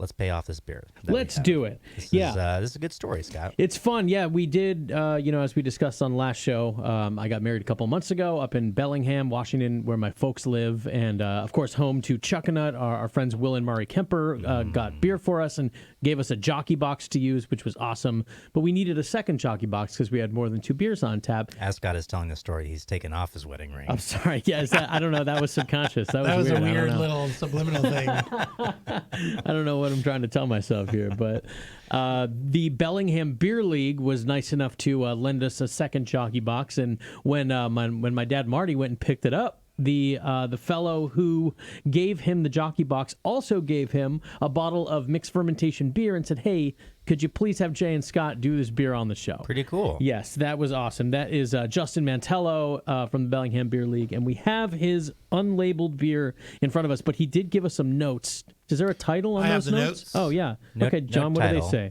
There are no titles of any kind. I'll read it off if you guys want. Yes, please. Sure. So the base is 37% Pilsner malt, 30% Vienna, 15% Munich. Doesn't say 1 or 2. 11% wheat, 3.5% each of aromatic and Caravienne. He's got it hopped to 41 IBU. Oh, is that 4? 4 IBUs of Willamette, so pretty low. He says barreled for 4 months, then 9 pounds of nectarine for 10 weeks. Yeah. Doesn't say anything about the yeast. He also mentions at the bottom about half of these bottles have been gushers. So This one was, by the way, use caution when opening with an exclamation point. which I did not. Jay had to I go like- running for a towel. I like all the undertones of that. No information about the yeast. Moving on. Sorry. No, it's That's yeast is 70% of a mixed culture fermentation beer. So We assume it's mixed culture. I don't know. You aged. said mixed culture. Yeah. I'm assuming also like an ass. Yeah. I could be wrong. Well, no. No information given on the yeast. Yeah. There you go. Okay, well, all right. But thanks for Thank you, Justin. sharing, Justin. It made it one piece. And Scott, you mentioned he wants honest feedback. Yeah, feedback. So, let me go first because I took the first sip of this before I passed it along to these professional gentlemen, and I was like, "Hey, not this solid. This tastes pretty clean to me." I think at this point, if I'm not tasting THP, I'm so happy that I just assume it's clean. And this beer had none of that, so I was like, "Oh, this tasted pretty good to me." Sure. And then when Jay took the next sip, and Jay said, "It's not bad, but I get sulfur from it." From the aroma. But not the flavor as much. No. I can talk about that more. if Oh you're- yeah, please. Sure. So, yeah, big kind of H2S aroma, which I guess is blowing off, although it's still there. It's enough to still be there. It's common in stone fruit beers, except I would say that will blow off if it's maybe your first smell of the beer. Maybe it's as you either get used to it or it just volatilizes. It's not there in your second either sip or smell of the beer. This one's sticking around even though it's still going down, which is a little bit of a surprise since it did gush out. So that should blow off even more aroma. So I'd say there is a little bit of a sulfur issue with this beer. That said, I don't have really any other issues. I think it's pretty good otherwise. I mean, I don't dislike it at all. It's clean fermentation. There's no diacetyl, no THP. The carbonation is really nice. Yep. There's definitely, like you said, some H2S. And I don't know if he's boiled it long enough. He could be a no boil. We don't have the data to know what he's done. There's a few things missing here. I don't know the batch size, so sorry. I don't mean to mess with this guy. I like him. He's a nice guy. I don't know. I just think he's okay. He's just okay. But yeah, 9 pounds of nectarine for 10 weeks. What's the batch size? Mm-hmm. You kind of need that X and Y to figure it out. Sure. Yeah, it's a good beer. A lot of H2S. The fruit character is very good. Yes. I would say also. So, trying to evaluate it more in depth, I drink it, and this might, for maybe people who don't either do a lot of judging or homebrew judging, might seem a little off-putting, but you can drink beer, like you can plug your nose and taste the beer, and it kind of gives you a concept of it from just the taste perspective. Yeah, Jay did that during the break. He was holding his nose and drinking it. So, and again, yeah, that sounds funny, but no, it's a good method. But That then- way you don't smell it. and then you can release as you're swallowing. I'm just going to leave that there. Good enough. Don't clip that one out, Scott. No. But so when the retronasal comes out, I didn't perceive a lot of sulfur. I think those are some good signs for the beer. Now, will it dissipate over time? I think this is one of those classic sour beer off flavor things where you're kind of fighting the fruit flavor going down over time versus the sulfur going down over time, and it just gets Yeah, you're going to lose the fruit no matter what over time. yeah, which is one of the heartbreaking parts about making re-fermented fruit sour beer. Sometimes that happens, Right. and you just got to wait it out. So That said, I think it's fading as the beer is sitting here on the table warming up. Mm-hmm. I don't seem to get as much in subsequent tastes or smells, not really taste, but Now you said it was it's still there though. stone fruit beers were particularly prone to it. I'd say they have more sulfur, on balance Do for you sure. do you take specific steps with stone fruit additions to mitigate? The steps we take kind of apply to a lot of different off flavors. So we're always adding either, if not fresh, active yeast to fruit re-fermentations. Mm-hmm. It is a lot of sugar to introduce to a beer that's frankly like pretty old, and even though Yeah, you need to add yeast. I think that's kind of a more modern approach. for sure. I think many people have done this over time, and I know guys like Casey have done this in the past and just hoped for the best. Now they're not doing that. Just add yeast at bottling, and it'll definitely help a lot with THP. Yeah, yeast at bottling for sure, but Yeah. then even when Even we're adding before our then. fruit, because it's almost just like a new fermentation. Right. I mean, it is, but Yeah, if you've got old barrel aged beer, there's not going to be a whole lot of yeast left in it. right. It's not enough to assume, oh, there's Brett in this, and it will chew through it. It's like, if you really analyze that beer at that point, like there's not a lot of cells, and the ones that are pretty dormant, and They're mostly dead at that point. Yeah, they might be alive. And kind of evaluating the life and death of Brett under a microscope is also probably beyond most, I'd say, typical breweries, even ones with a microscope. So it's Right. like that can be challenging. Sometimes Brett looks all dead under a microscope, and Right. it's not. Sometimes, The viability is not something you can assume very easily. yeah. All right, well, that's the rundown. Yeah, It is, yeah. Thank you, Justin, very much for the Jockey Box and for giving us the beer, dude. We appreciate it very much. And, as long as we're talking about old barrel-aged beer, let me do the second question from Matt from Portland's email, which is in regards to that exactly. He said, I know you've covered barrel storage extensively, but what about barrel recovery? He said, I have an old 5-gallon whiskey barrel that I aged a few stouts in, but it's been sitting empty for a few years after I filled it up and left it with warm water and then discovered a white pellicle on the top. Is there a chance of recovery, or is it just a brewery decoration? Go ahead, John. Yeah, personally, I would burn it. Just use it for, a nice evening out with your wife or your girlfriend. Get a little fire pit going. Yeah, oak's a really nice burning wood. Mm-hmm. It smells nice. I don't know. Maybe that's being a dick. I'm sorry, but yeah, you're gonna burn your brewery too while you're at it. No. I'm not going there. I just think that it's not worth trying to recover something that's going to take a lot of work to try to fix. An old barrel like that, years of being dry is going to be a bitch to seal up. If I would say try to work on getting a little bit bigger barrel. I think I've made it clear how I feel about 5-gallon barrels. The bigger, the better. That's why a lot of breweries use puncheons. You just, if you can do it, great. I know that's tough to tell a home brewer to go get a 130-gallon barrel.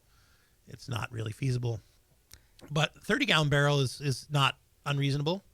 Even if you're brewing 5-gallon batches, you can fill that reasonably quick. If you put your mind to it and brew a few times and knock it out. It's a lot better than a 5-gallon barrel. Yeah, I'd agree. That one, it's just too far gone. I mean, I could give you a whole spiel on like how you could try to save it, but I actually don't want you to. So yeah, don't try it. I'll also kind of give some alternatives. One of the great things about being a home brewer is you have a lot more flexibility to make kind of the best beer possible. So what I would be doing if I was a home brewer, I would be aging in glass with bourbon soaked oak cubes. Like that's better, in my opinion, than a professional using a bourbon barrel. Bourbon barrels are a huge pain in the ass. They leak. They've been lit on fire from the inside as opposed to lightly toasted like a wine barrel. They don't seal well. They're well used, and the staves are thinner. You can't climb on them. I mean, there's a lot of reasons not to use bourbon barrels. More variants from batch to batch as well. If you're going to reuse that barrel as a home brewer, you're going to have to put, and you're not going to have the same char. You're not going to have the same spirit character as you did for the last one. Why not just get a, system going where, okay, I know I need to buy this many chips or this many cubes at this toast, soak them for a week, and it's way cheaper than a barrel too. How much does a pound of oak cubes cost? Yeah, and the bottom doesn't need to be $3. Doesn't need to be anything super crazy or special. You can just use some ghetto bourbon, bottom shelf. It'll probably be fine. Decant the over oaked bourbon off of the cubes afterwards, or not, whatever, and then you can blend it into the rest of your bourbon, and could be nice, I like ghetto bourbon. It's not two words you hear together very often. Yeah, for sure. That said, yeah, kind of following John's lead again, if you want to go bigger, it's probably the cheapest barrel you can get is not the smaller ones. The smaller ones are almost more expensive than the standard size. So if you want a 59-gallon wine barrel to do, mixed culture beer in your basement or whatever, that's the cheapest kind. I understand filling is the problem. Do it as a club. Fill it up like that. Same thing with the bourbon barrel. Get the 52-gallon one. That's the cheapest one. It's cheaper than the 5-gallon. It's cheaper than the 30-gallon. So, I mean, like, not per gallon. It's just cheaper overall. Yeah, they get you on the small barrels, I think. They mark them up accordingly. Yeah, sure. So I would just stay in glass or get the regular size. Yeah. Yeah, glass is great, until you break it.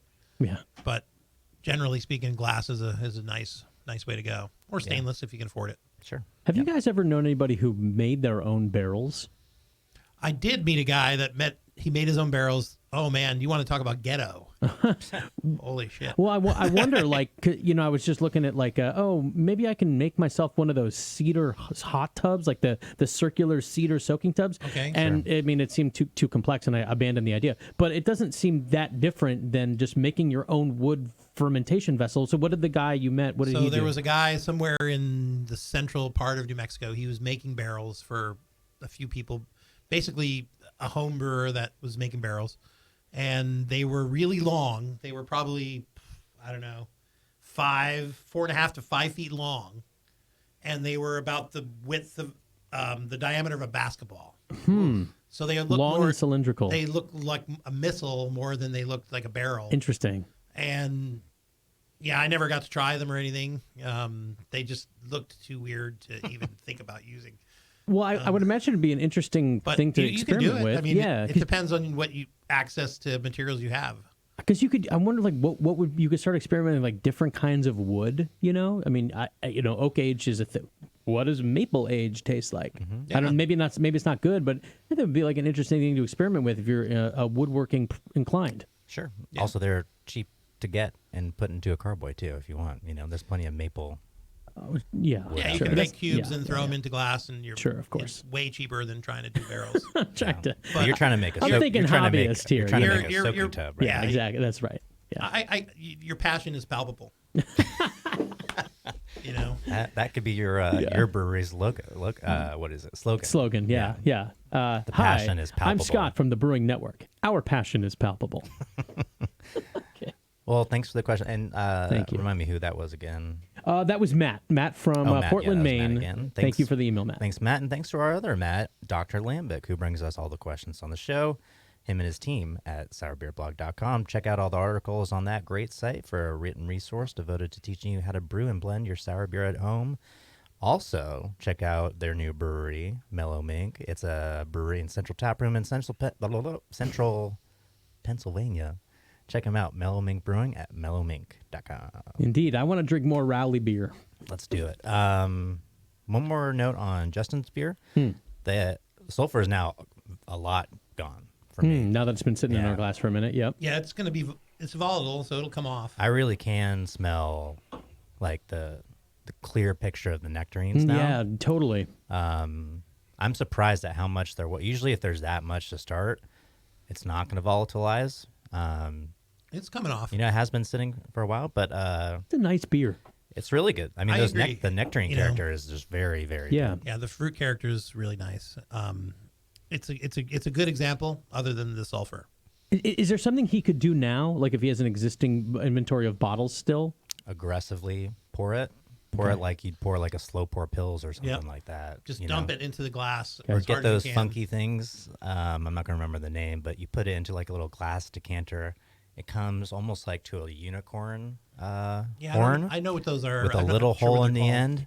And I Oh, think the it might- wine aerator thingies? I don't think it's a wine aerator. I think it's for cider, maybe. And it just like you tilt it, and it just has like a tiny small stream that comes out. We could probably look Yeah, at it in the break. I've used it with like red wine. It aerates the wine as you pour it, or it aerates It's whatever similar to as you that, pour yeah. it. It might be for wine initially, but Yeah, I've seen those. we'll look at it. There's a name for it. Yeah. Okay. All right, but yeah, then Yeah. let's take a break and get some more beer. Let's do it. All right, we'll be right back on the Sour Hour.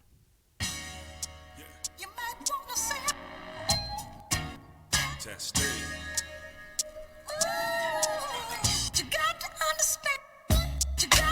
Speak the truth for real.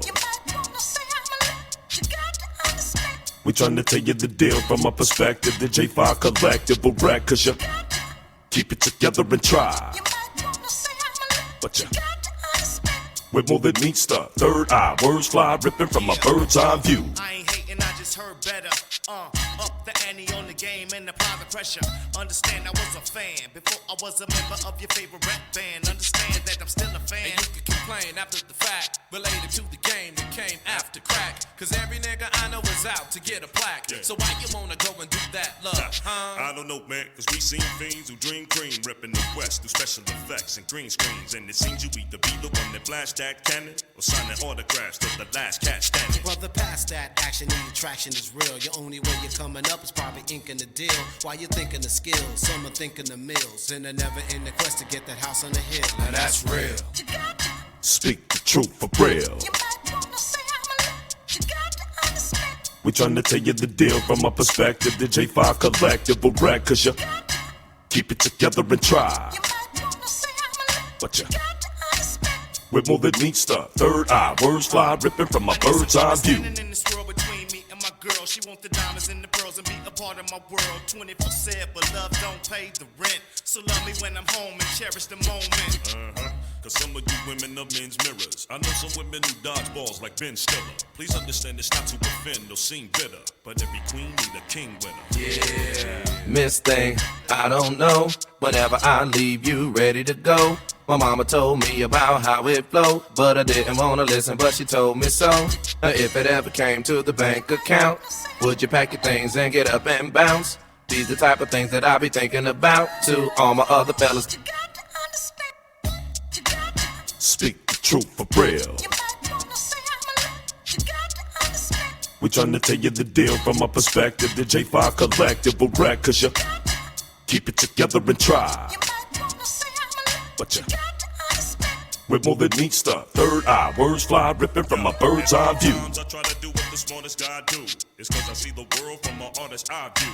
You live life, the next part is you die too. And there's no one on this earth this doesn't apply to. Now that's true, cause every single day I live, I'm obligated just to say it like a T.I. is. And I ain't gonna talk about no cat whose decision is poor. Trust me, man, my hand is just as dirty as yours. Either they like you or they hype you. It's a cycle. Choices that we make in the vital.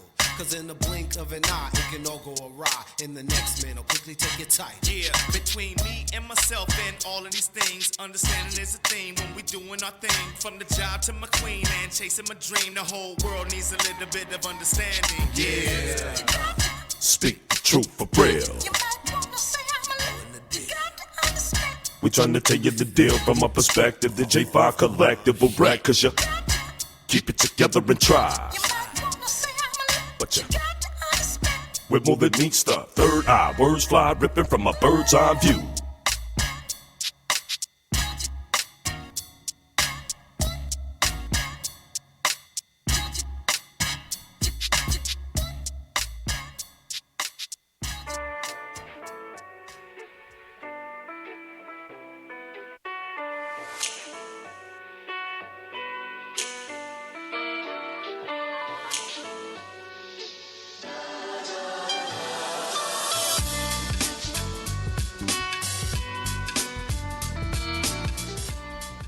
All right.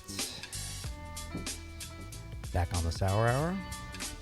Rowley Farmhouse Ales, New Mexico. Brand new Brewery of the Year winners at GABF. Gold, silver, bronze. What was the reaction amongst the staff and partners and how'd you? I think everyone was pretty excited about what happened. Yeah, I don't think anyone was upset, I would say. Okay, let me write that down. Hold on. Understatement. Was everybody there? So I would say everyone in our brewing team was there. So the way it's set up is I have a partner who's a chef. So he cooks and he does the front of the house. He's basically the GM of the business. So we have a gastropub, full menu, and he's in charge of that. He also works with us, on the logistics side of the beer, in terms of getting us bottles and purchasing and procurement of some stuff. He's deeply involved with that. He's not really involved with the brewing, but on a bottling day, he might come and help do some bottling, stuff like that. He was there. All the brewers were there. So I've got two other guys that brew with me. One is Wes. We've made fun of him earlier. Yeah. Wes has a good pedigree. He came from a number of breweries that you guys probably know. He worked at Dry Dock for a while. He worked at a Left Hand. He also worked at a Crooked Stave for about a year. He wanted less of a production environment, more of a collaborative brew pub type of environment. So we were lucky to get him. Came to work for us. I also have a part-time brewer, Tyler King, not the brewery Tyler King. And I'll tell you guys a funny story. You guys know Wayne Wambles, right? Mm-hmm. Yeah. So Wayne has a thing. He thinks Tyler King is the Tyler King. So you're Tyler King. Yeah, at Rare Beer this year, I went up to say hi to Wayne. I'm like, Wayne, how you doing, man? And he's like, hey, is Tyler here? And like, yeah, Tyler's here. Hold on a sec. I grabbed Tyler, brought him over, and he didn't quite put it all together. He was looking at him, and he's like, "Oh, I haven't seen you since 2013 over in Anaheim. How you doing?" He thought it was him, but he was confused at the same time. That's great. It was hilarious. That's awesome. So then we drank a bottle of Hunapu like a week later, and I took a picture of it. I sent it to Wayne. I said, "Hey, Tyler says hi." So I love Wayne. He's fantastic. That's great. I hope he doesn't get mad that I'm fucking with him a little bit. No. But yeah, so Tyler has been with me since the beginning. Cool. He and I usually do the weekend kind of work. Wes does a lot of the weekday production work. Mm-hmm. He's more in charge of the core beers, and then Tyler and I brew a lot of the more fun stuff that we want to brew, the sour stuff. Well, so that's another question I want to ask you. I want a little bit of kind of tour of the brew. I mean, obviously we have you on. We're talking about farmhouse or mixed culture beers, things like that. Someone walks in to the brewery. What does it look like? What do they see? You mentioned brew pub. Paint us a little picture. Okay. Because we don't have to dive in too far to like the core beers and stuff, but that's probably something that we weren't going to touch. So give us a little virtual tour of the brewery. We don't have a really big spot. We have a tap room. You come in, it's got 24 taps, pretty long bar that we built out of old railroad. So it was oak from railroad cars that we got from a guy in Denver. So what he does is he finds old railroad cars and he pulls the wood flooring off of them. And I mean, these things are dirty. They're nasty. They've got years of grit and soot all over them. But when they clean up real nice.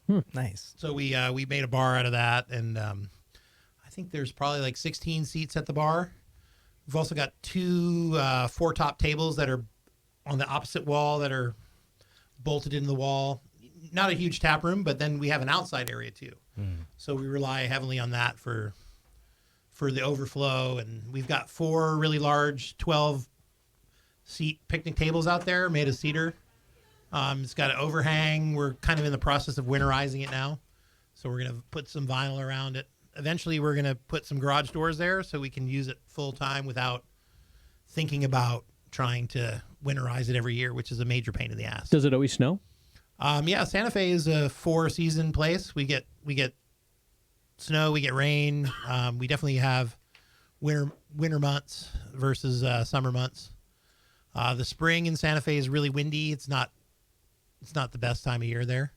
So we want to have that sealed up so people aren't getting sandblasted when they're out there having their shrimp and grits. It's just not cool to get sandblasted in general. Yeah, you've probably heard of things called haboobs. I have not heard of that. So, yeah, that was in Isle of Lesbos. No, that's not the same. Oh, so not this. Okay. There's a thing in the Middle East called a haboob. And what it is a massive dust storm. It'll come through and it'll sandblast you. You'll see a big cloud of dust coming your way. Run. It's one of those times when you really just thank God you live in Saudi Arabia. Like, this is gorgeous. I don't think they care much for them. I saw one in Albuquerque. I've never just seen one in Santa Fe, thankfully. But it could happen. You never know. Just got to be ready. Yeah, just got to be ready. Cool. Yeah. Before we keep going on that, which one of these am I going to try first? So we've got 2 beers in front of us. One is the bronze medal winner from GABF this year. It's called Côte d'Or Double Cerise.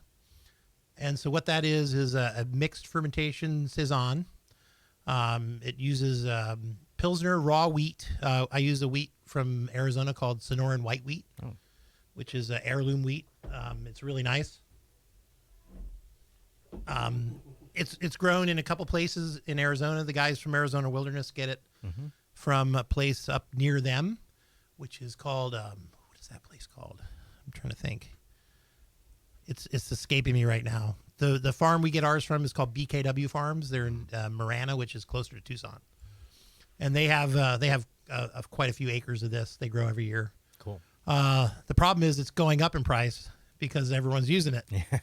So all the Tucson breweries, Pueblo Vita, they use it in their IPAs. I've seen it around quite a bit. Cool. It's really tasty though. That's ideal. I mean, that's how it should work, and that's how those farms grow. And, yeah, that's how they grow, and they're super kind to us. So nice. They sell a weird package. They sell like a 30-pound box. So it's not the typical 55-pound bag. It's not quite ready to build for breweries. Not quite. It's really, they sell it on eBay too for like baking applications. Oh, wow. So I think that's their main business. And then the breweries come in and buy it. Gotcha. So what else is in this beer outside of wheat? So, yeah, sorry. eBay wheat. Yeah, the eBay Sonoran white wheat. It's got a little bit of Munich 1. I think it's like 5%. And then it's got, what else is in there? So a little bit of flaked oats. Okay. So maybe 5%. It's not too much. This beer doesn't have a lot of hops. We use Styrian Goldings typically. It's in the 10 to 15 ballpark. I actually have it written down there. 12 on this one. We ferment it with our house culture, which is a mix of 3 or 4 different Brett's. I think it's got the French Saison yeast and the Belgian Saison yeast. 2 different lactose. I don't use the Plantarum in the house mix.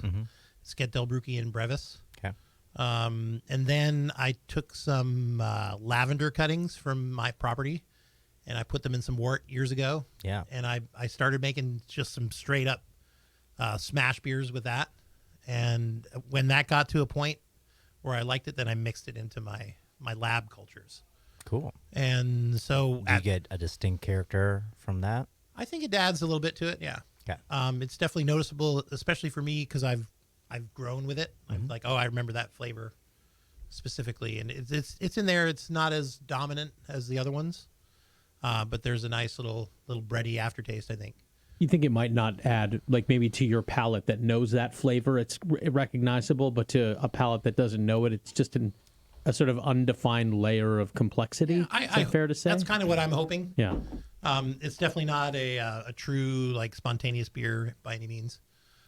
But once I got to the point where I liked it, I banked it. So in the last episode, we talked about Jester King and the atrorubicite, like dick swing.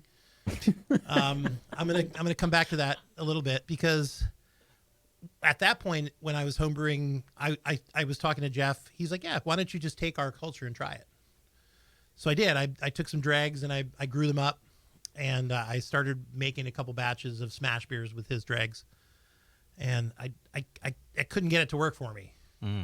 His beer those beers were really like diacetyl ridden, and they took a really long time. So you mean yours? No, his yeah. culture didn't work for me, so I threw it out. Yeah. And I know a lot of people try dregs and stuff, so Sure. The chemist in me was like, oh, that's too variable, I'm not going to try that. So I made my own lab culture mix, and I tried to add a little bit of my own local microflora by doing the lavender cuttings. And I'm real happy with where it's at now. Yeah. I'm not going to mess with it too much. If I want to do it again, I could try something else. I just, the dreg thing is it's just all over the map.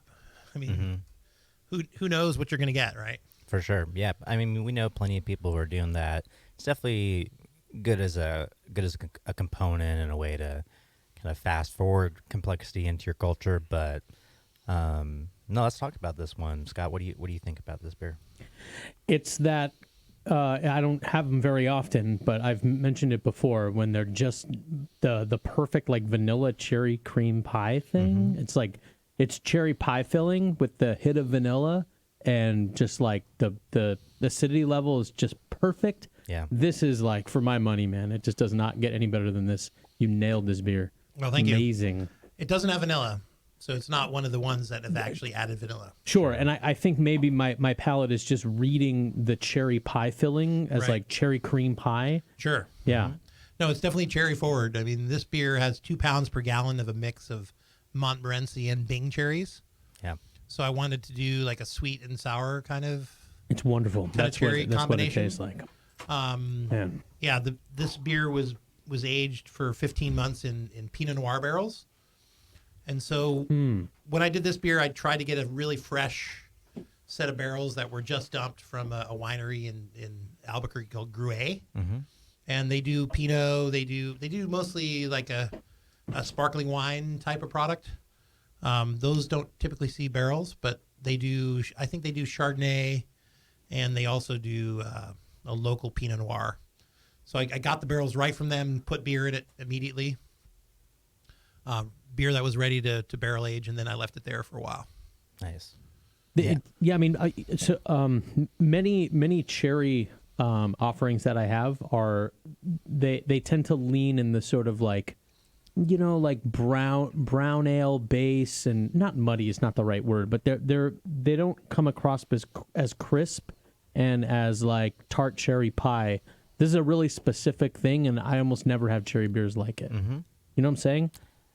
Yeah, I mean, I think, you're saying sort of the same thing, but a lot of different ways, and I'll just add on to it. I mean, this beer is a great beer. What's the best sour beer I've had in a long time? It's amazing. Well, it's really good. It's just, I just drink it, I'm like, all right, first off, well, shit. One of my favorite things is just nothing wrong. There's nothing wrong with it at all. And then you build some positivity on top of that. Very good expression of the cherry character. You get the different depths. It's more than just like the first blush, So what you're building on there, Scott, I think is correct. The base beer is very clean and good. Not too much or too little acid. Smells great. And then, once you build all that together, I think one of my highest compliments for beers like this is just like, could I drink a pint of this? And I'd be like, yeah. As a matter of fact, can you hand me the bottle? Yeah, it'd be yeah, I want to work toward that. It'd be an expensive pint for sure, but yeah, this is extremely good. It's terrific. So which one won the gold and which one won the bronze? So this one won the bronze. Wow, That's two a beers shame. were better than this? That's That's hard to imagine. Yeah, that one won the bronze. That was in the mixed. What was it? The Brett category. Can't remember what that's called. Mixed culture Brett. Yeah. We thought it had the right amount of Brett for that category, and it allowed for fruit, so we threw it in there because I didn't think it would do as well in like the Belgian sour, the lambic type of categories. Maybe not quite the same fermentation profile for that. I don't think it's the right beer for that. Man, yeah, that's very, very good. Bevo, this is one of those times where it's really a shame that the whole acidity thing. I mean, if ever there was a time to sip past that, this beer is just unbelievably good. It's great. Yeah, you ought to give it a sip at the break. She doesn't like sour beer. Or she used to, and I think she still does. But a few started years, listening to the show. Yeah, She's like, right. "Fuck you guys." After Jay and I started doing this show, It's got a negative connotation. No, it's just something that happened since I had my daughter. Just Change immediately. No, I immediately get heartburn. One sip, like it's just like the esophagus can't handle it. Fair enough. It's not the vagina beer that. It's not. Try that. No. You guys know that beer, right? Yes, I would say I've had it, but You had it? I've not had it. I haven't had it. No. It's not really something. Was it something like harvested from there Yes. that made the? Yeah. Oh God, who made that? I don't remember. I don't remember who made it either. It's it made its rounds on the internet. Did that get discussed on the session, Beef? Yeah, you're like, I'm oh, sure. too It much. was like It's like the beard beer. The yeast cultures were. Yeah. Was it ever tried? Was there any? I of don't it think in- it was ever tried on Okay. air. All right. Certainly not by me. No transition out of this, but as we've been talking about all the different projects you guys have going on in the barrels, and we had the little bit of a virtual tour. Oh yeah. What Sorry, about we got a little sidetracked there. continuing on? What is the scope of the mixed culture program? What does that look like? So basically, I have two sets of fermentation areas. I have a what I call a clean area, which is a 15-barrel conical and two 7-barrel conicals. They're actually outside. We have a bulkhead fitting that we use with TC clamps on both sides that goes through the wall. My chiller is also outside. It does heating and chilling, so it's a dual stage type of unit. So in the wintertime, I can use it to heat. Summertime, I can use it to cool. So all the beers that I need to pay my rent with are brewed outside. So IPAs, we usually have one or two IPAs on all the time. Right now we have a double IPA and our core IPA, which is kind of an experimental IPA. It changes as we get hops. I don't have hop contracts mostly, so I try my best to try to have a fun new IPA all the time. Have you ventured into sour IPA at all? I have not. And I don't know if that's just me being a curmudgeon, because it seems kind of like a stupid thing to me. I don't know. Jay will talk to you off the air all about it. Will I? I haven't done it. There's a couple breweries that have done it in our state. I know there's some hype with breweries like Hudson Valley or whatever they are that do beers like that. I've tried them. I don't really care for them. They're not easy to get right. Is that? Do you think that's a fair? Depends on statement? what you want. I think even in that style, you could go a wide range, and ours is, I'd say, fairly unique. I mean, not like by ingredients or anything. It's just we do brew like a hazy IPA, and then we blend in 20% barrel aged stock. So there's no quick souring component. Sounds like a nice way to do it. It is. It's good. And essentially, it's like barely sour. So it's kind of just So like it's definitely approachable. Right. I would say so. Like if they're going to be good, it seems like this is a pretty good way to do it. That's just a different way. Hudson Valleys, I think, are different. And then, adding a bunch of ingredients is different. We've done a few fruited versions, but even that's still 20% of the overall thing. So it's not aggressively sour. It's like very much IPA first. And one of the fun things is we serve them both on tap side by side. Because a lot of people will try the sour IPA and be like, that's not sour. It's like, oh, we'll try it with the Try IPA. it against the And it's regular like, IPA. Oh, okay. and Yeah, I you'll see the difference. You'll see the delta. Yeah, for sure. Well, that's not bad then. So anyway, your beer's brewed outside, pay the bills. They pay the bills. You got to pay the rent, and that's fine. So inside we have, let's see, I think we have 6 IBC totes we use for the sour fermentations. Mm-hmm. And I use those mainly as primary fermenters, so I don't like them to be in there long. So they, maybe up to 21 days, 30 days at the most, if we can't find a home for it quickly. And then we also have 2 40-barrel oak fooders from Fooder Crafters. Nice. And so those are dedicated to 2 specific beers. I don't have those beers here today, but those I'm treating more as like a Solera. So I'll put 7 barrels in, take 7 barrels out, and it's kind of a bulk aging vessel for those 2 beers. Did you have those from the beginning of the brewery? No, we just got those about a year ago, maybe a little less than a year ago. And I probably should have got a little smaller ones, but I don't have a lot of space, so I went up. Right. And they're basically like that close to the ceiling. So yeah, Wes is the only one who can actually get up there and clean them, which is nice because I don't have to deal with it. Smart. Sorry, Wes. So well, that's why he gets paid the big bucks. Yeah. So when that Solera, in and out is going, how do you guys find drift, or does the beer in there stay fairly consistent? So far, so good. I haven't seen a whole lot. We haven't had, so for a while we were just using them as a fermenter, and doing smaller batches in them. But now we're starting to fill them up. So I can't really say I have enough data to really answer that question perfectly yet. But so far, so good. Gotcha. How we doing on time, Scott? I think we're good. We can take a break here shortly, but we're Okay. good right now. Let's tease this beer and then take a break. How about Okay, that? yeah, 'Cause I don't sounds have it good. yet. So the next beer we're going to open right after this quick break is related to the beer we just opened. Yeah, so Tell us the about that. beer, the next beer we're going to drink is also, it's basically the same base beer, but we rack it onto the cherries that were used in the double cerise and reuse those. And I actually add about 8 pounds of pits that I saved to this beer, where I don't have those in the initial beer. Nice. What is the intent of the pit? So the pit will give you a different kind of character to the beer.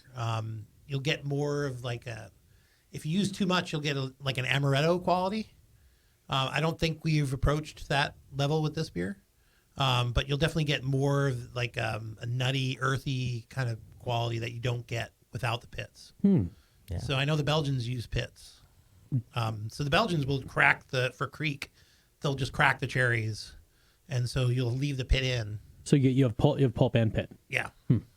Is that Jay? Have you used pits? We haven't used cherry pits, but we use pits on a lot of our stone fruit beers. But it'll depend on the season and the beer whether or not we've done 100% Pit beer. You have? Yeah. Oh, no kidding. It's called That's the Pits. I think it might have been in this category, and Really? Yeah. How did it do? Oh no, did not medal. We didn't. That beer didn't I get mean, entered. if this is a bronze, good luck in that category. Well, the double cherry was the bronze. Oh yeah. Okay. Right. The redo, we call it, is not. I didn't enter that at all. Okay. Yeah. And we actually entered it in FOBAB, which is coming up. Nice. So judges at FOBAB, pay attention. Yeah. All right. Well, we'll taste that and then wrap up the show right after a quick break. You're listening to the Sour Hour on the Brewing Network.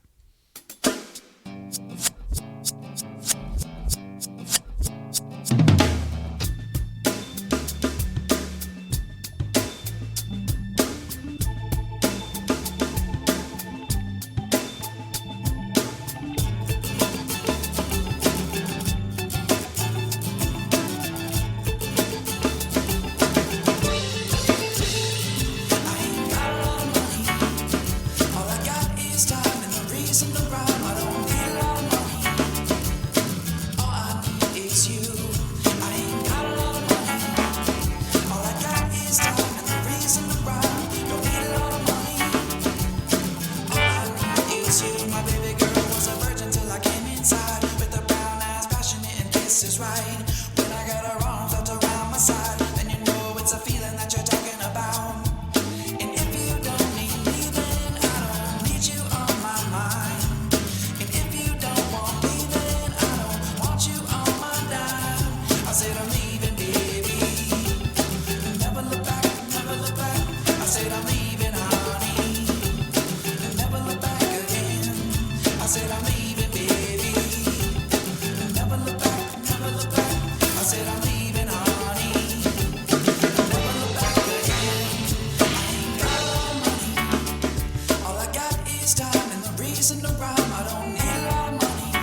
little good house in your soul.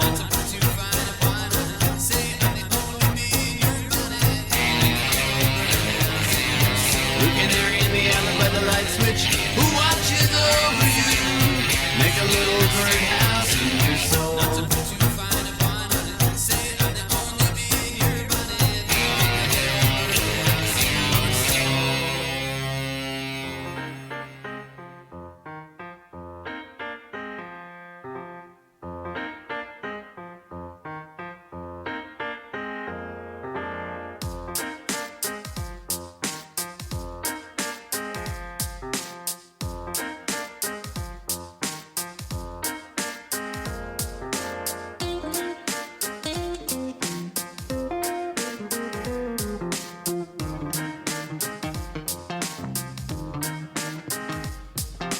Party Wave Day from Alvarado Street Brewery. You're listening to the Sour Hour on the Brewing Network.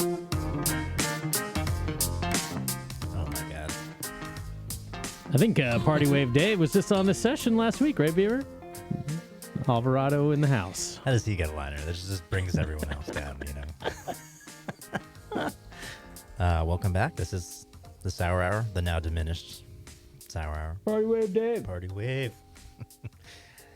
Let's see. We got one more beer to try, and we're hearing a little bit about it before the break. So reuse of the cherries, added the pits, and what about? Is there a difference between the two base beers? Same base beer, no different, just a different blend of barrels. Here, you want that? Yep, please. Thank you. Sorry, I was. No, you're fine. Now I'm just focused. Let's on be pouring quiet the while beer. Jay pours. So you can see it's quite different. Yeah, color very different. Yeah, there's very little cherry color. It's still a pretty good amount. A little bit. I mean, it's peach. It's more like a peach looking beer or apricot looking beer. More peach probably.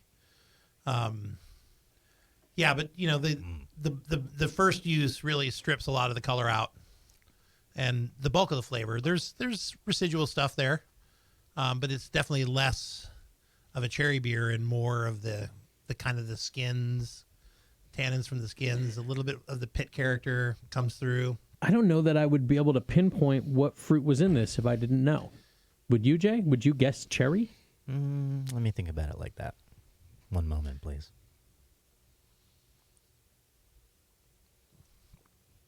Honestly, I don't think I would. Yeah, probably not. Different kind of berry, like boysenberry, strawberry, more to me. I always say boysenberry is like the chicken of berries. Not a good way to sell it, but tastes like chicken. You know, tastes like boysenberry. Tastes like everything. Generic berry flavor. Yep. And then a little strawberry. A little bit of strawberry, maybe. It's definitely not the same beer as the first beer. And that's cool. I like the dichotomy between the two beers. Yeah. Yep. We run kind of the same thing at the Rare Barrel. I really enjoy our second use fruit beers because usually there is this difference. I'd say maybe our fruit beers are even like more intense than the double cherry, and I sometimes miss the beer part of that, right? Because you're focused so much on the fruit that you don't get the underlying beer as well. Yeah, and it doesn't work blanketly across every different type of fruit. Yeah, they're all going to be different. So I'm wondering what I don't know how many times you guys have done this, but just this is the second year we've done this. Basically back-to-back kind of beers. Gotcha. Did you do it with any other fruits? We've tried it with a couple other things. We tried a raspberry one. Raspberries are weird, though. They get really stripped the first use. They're almost white coming out of the tank when they're first used. So we were actually one of the things we do is we use some of them. We take a portion of it and try to use it for like a gelato that my partner makes. Like he does like a summertime gelato dish, like with dry ice or liquid nitrogen. And the second use raspberries, not so good.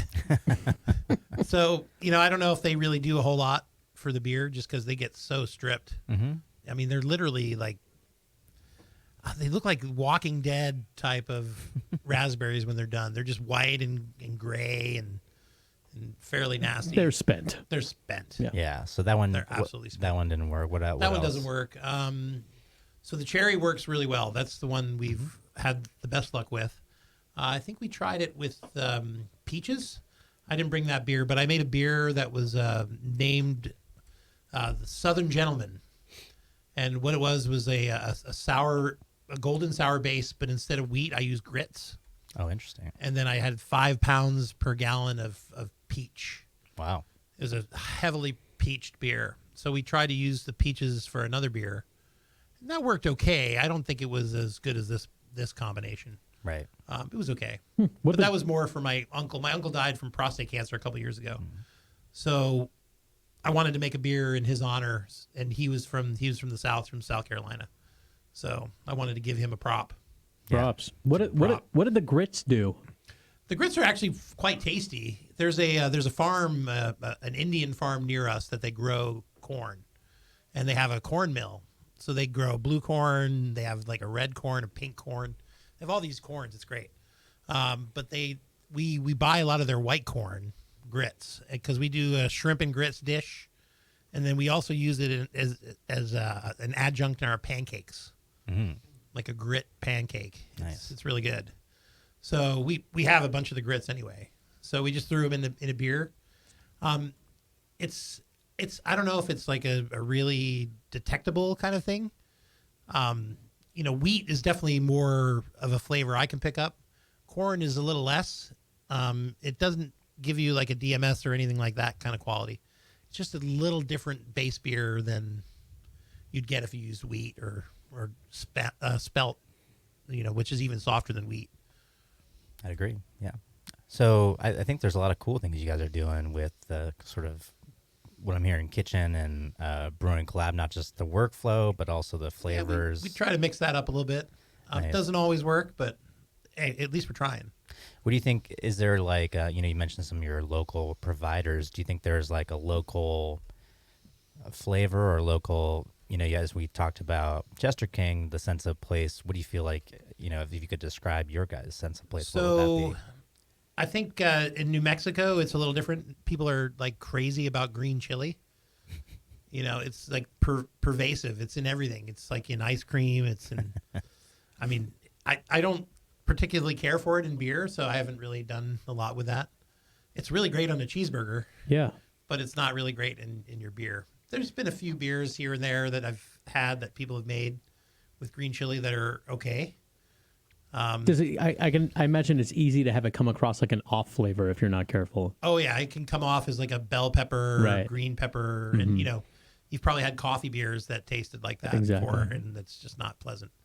The coffee guys tend to like it; they think it's actually cool. Sure, but the stout drinkers, they're like, oh, that's bell pepper. That's not correct. Right. I don't know if we have like a signature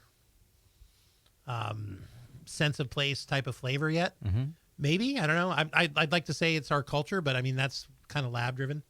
What we are doing now is we got a cool ship coming. Nice. Copper cool ship.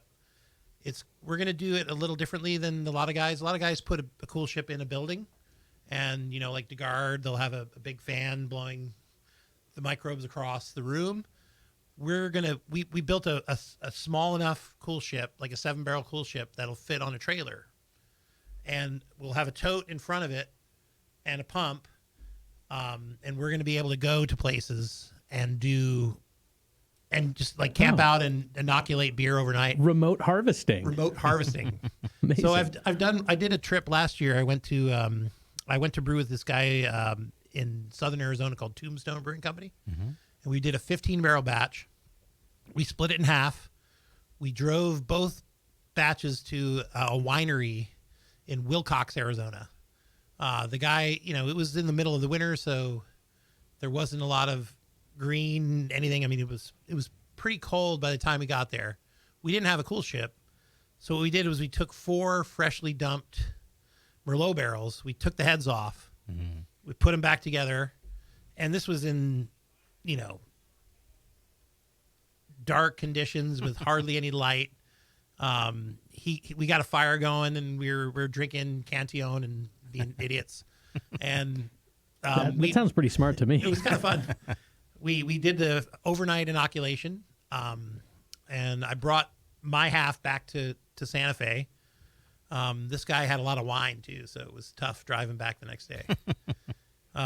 He broke out all of his really special wines that night, besides drinking a few bottles of Cantillon. Yeah.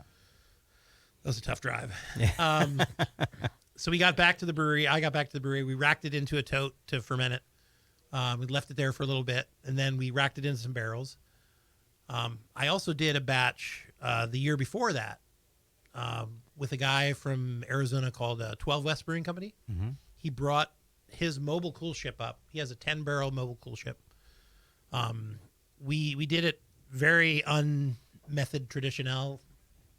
We basically took 8 barrels of wort, threw it in the cool ship overnight, and then when it hit 110, we threw a bunch of his citrus, because he has a citrus farm next door. We cut all the fruits in half. I think it was a mix of lemons and oranges. We floated them in the cool ship for another 4 or 5 hours. Nice. We racked that into a tote, fermented it, and then we racked that into barrels. And so I released a little bit of that, 1 barrel's worth, for our 3rd anniversary. I wish I brought a bottle for you guys. That I filled the head space of the barrel after we lost whatever that was, with tangerines, cut like quartered tangerines. That beer came out really nice, but it's amazing. Those 2 different locations. One was super bready, and the one from Southern Arizona really more lactic, pediococcus type of flavors. A lot more sour. So do you attribute that to more of the location, where the recipe is similar enough that you could kind of make that comparison? Yeah, I think it's definitely location driven. Mm-hmm. Temperature and how much wine you drank. And, there's a lot of variables there. But it's this is a thing I want to do now that we're gonna have a cool ship. Yeah, a mobile cool ship. I can go out and make wort at other breweries and kind of drive them to a cool spot. New Mexico has a lot of cool spots. There's almost an infinite amount of camping and stuff we can do on the way home. Try to find the spot with the best microflora and go from there. Yeah. And then we'll have beer to blend and make a whole new thing. So I'm hoping that will give us more of our sense of place than the lab cultures I currently have. Yeah, I think that's awesome. Yeah, it's going to be fun. I can't wait to do it. Very cool.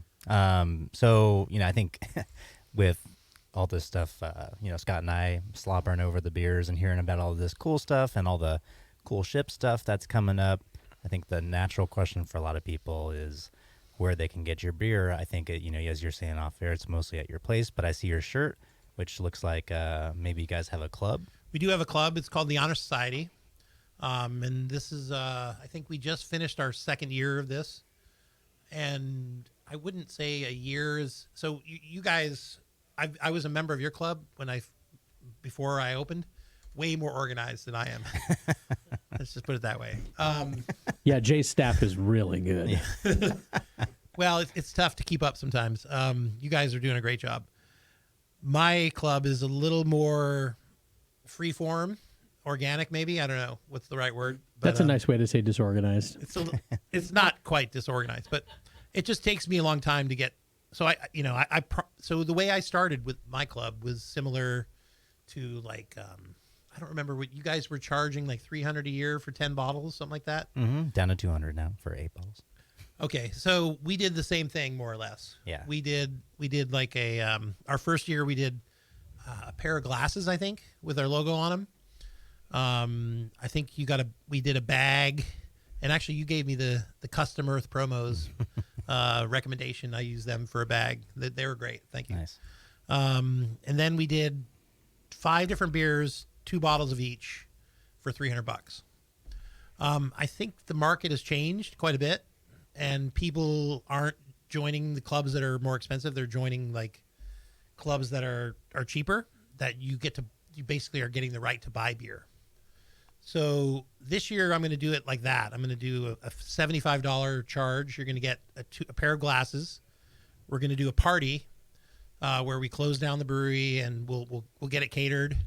people can come and do a big bottle share because it'll be a private event. We'll close everything down.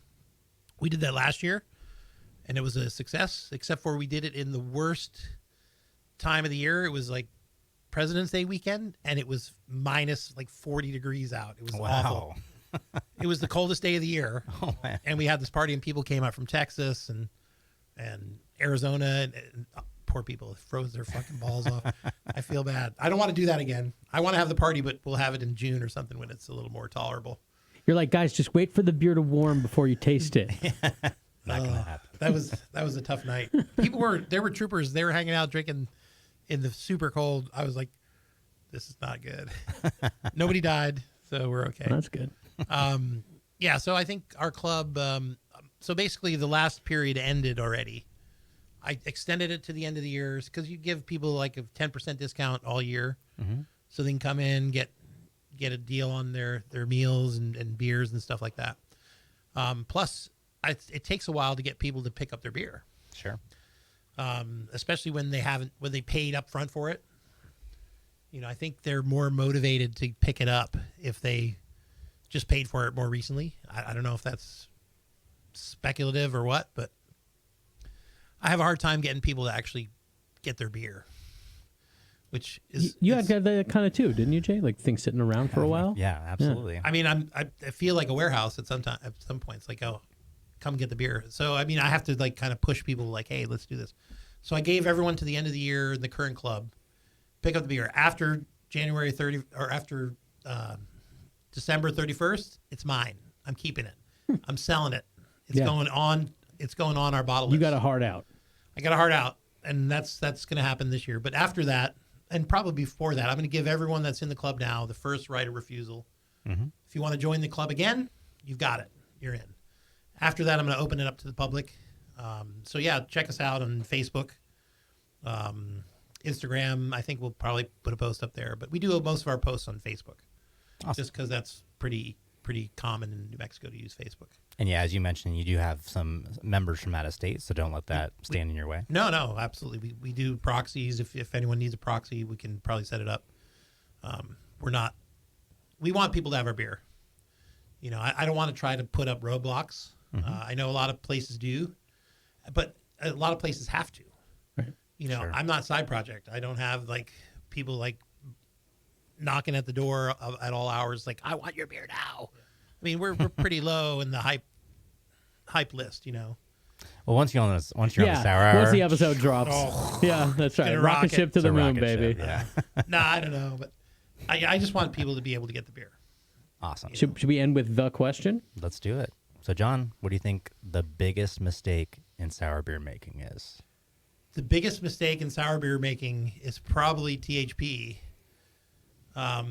If I had to guess, right off the bat. That does seem to be the case in recent times, doesn't it? In recent times, there's a lot of THP, and a lot of that is process oriented. I think it's not fermentation driven.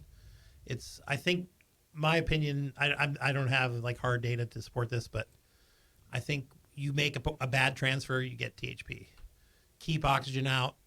Try to be gentle. Push the beer with CO2. Don't use pumps that'll shear your beer and make it difficult for you to get rid of the THP. Because I think, you know, I've seen it. It happens all the time. You make a bad transfer, boom, your beer is full of THP. Yep. It's unpleasant. It's not good for anyone. And you know, the cool thing is, I think the sour beer guys are ahead of the game with THP. The wine guys don't even know what it is. There's a big resurgence or push towards natural wines. You'll see more Brettanomyces in wine. You know, in the past, it's never happened, but now, or maybe it happened well in the past, but then production quality went up. Now people are moving back into Brett in wine. You'll see more THP. They don't understand it as well as we do, I think. I think that's right. Yeah, I think in the classic, you know, knowing is half the battle. Yes. You still got to deal with it. Yeah, I think just finding out that it exists and what it is the biggest hurdle for most people out there, I would say, you know. Absolutely. So I judged GABF last year with a Master Cicerone, and we did a sour flight. Cool. That can only be a few people. There wasn't too many. It wasn't Nicole. It was a woman from Canada. I don't remember her name, but she had never heard of THP. And so when we started talking about it at the table, yeah, she was almost to the point of crying. She was so upset because she had never heard of it, and she's like, "That's not in our training." Wow. Like, it's one of those things you have to learn it on your own. You're going to experience it in some way or another if you're brewing sour beer. Okay. I mean, it seems like it would only be a matter of time until Cicerone adds that, right? Oh, I'm sure. I mean, it's there's no shame, It's like we're all learning about it. Yeah, there's at the same absolutely no shame. time. And I a similar story where I was at CBC and there was a Brett panel, and I asked them a question about THP, not like, do you know what it is or anything like that, but just like, how are you guys seeing it, developing these beers and blah, blah. And I think there was like not a single person on the panel who knew what I was talking about. Good, really good panel too. Yeah. But yeah, I think so. There's no shame. No shame at all. But just try and get the word out. No shame at all. I didn't mean it like that. There's no shame at all, Scott. Vivo's nodding feverishly. There's shame in some ways or another, but maybe not in learning about sour beer. Yeah. I'm going to give a shout out to the Milk the Funk guys, because that's a really great resource for people to go in and check the wiki. They have wikis on almost everything, and they're always up to date, and they're constantly being updated. So if you need, mostly with notes from the show, but keep going. No, mostly no. I'm not trying to. I'm teasing. I'm definitely not trying to like bring this down at all. But that's a really good resource. They're friends. They're good friends of ours, and they've come on the show. Definitely. And they're great. Yeah, awesome resource. There's also, it's just different. I've said this many times. Different resources. Vivo's doing the air quotes thing. Friends. Friends. Yeah. Well, we all have friends. Deep rivalry. Yeah. No rivalry. If there was a rivalry, I'm sorry. If you guys like this show, check out a real resource, Milk the Funk. They have a podcast now too, and they'll learn that podcast. It's a different type of resource, as I've said before. I think on the air and definitely off the air, but this is, I think, a great area to get to know new brewers. That information gets out, and then also just like throw out some ideas, almost like TED Talks ish. Like, hey, let's talk about this. Maybe we don't. If there's a lot of like floating of new topics, the wiki is not the place for that all the time, but it's for the like definitive go back and it's a good resource. Get the answer, get this specific answer as quickly as possible for sure. You need to look up the TA calculator from the eccentric beer keeper or whatever, that beekeeper. Boom, it's right there. 2 minutes. Yeah. So awesome. it's really good, fast. Sometimes it takes a week to 2 weeks to answer a question. Better than this show. Sometimes it's like a year. Yeah. Well, I was actually trying to give you a prop, but regardless, if you guys have conflicts with them, I didn't know that. I'm sorry. No, we're just joking. Okay, good. But yeah, I like that resource, like for fast information. Boom, look it up. It's there. Cool. We'll edit all that out. Yeah, totally. All right, are we set? Yeah, we are. John, thank you so much for coming out. Thank today. you guys for having me. Great. It means a lot to be invited here, and I really appreciate it. The beers are wonderful, brother. Awesome Thank you for bringing them. Awesome company, so thanks so much. Definitely go check them out when you're in Santa Fe, or sign up. I guess it'll be this time next year for the club. That'll be by the end of the year. We'll get it up.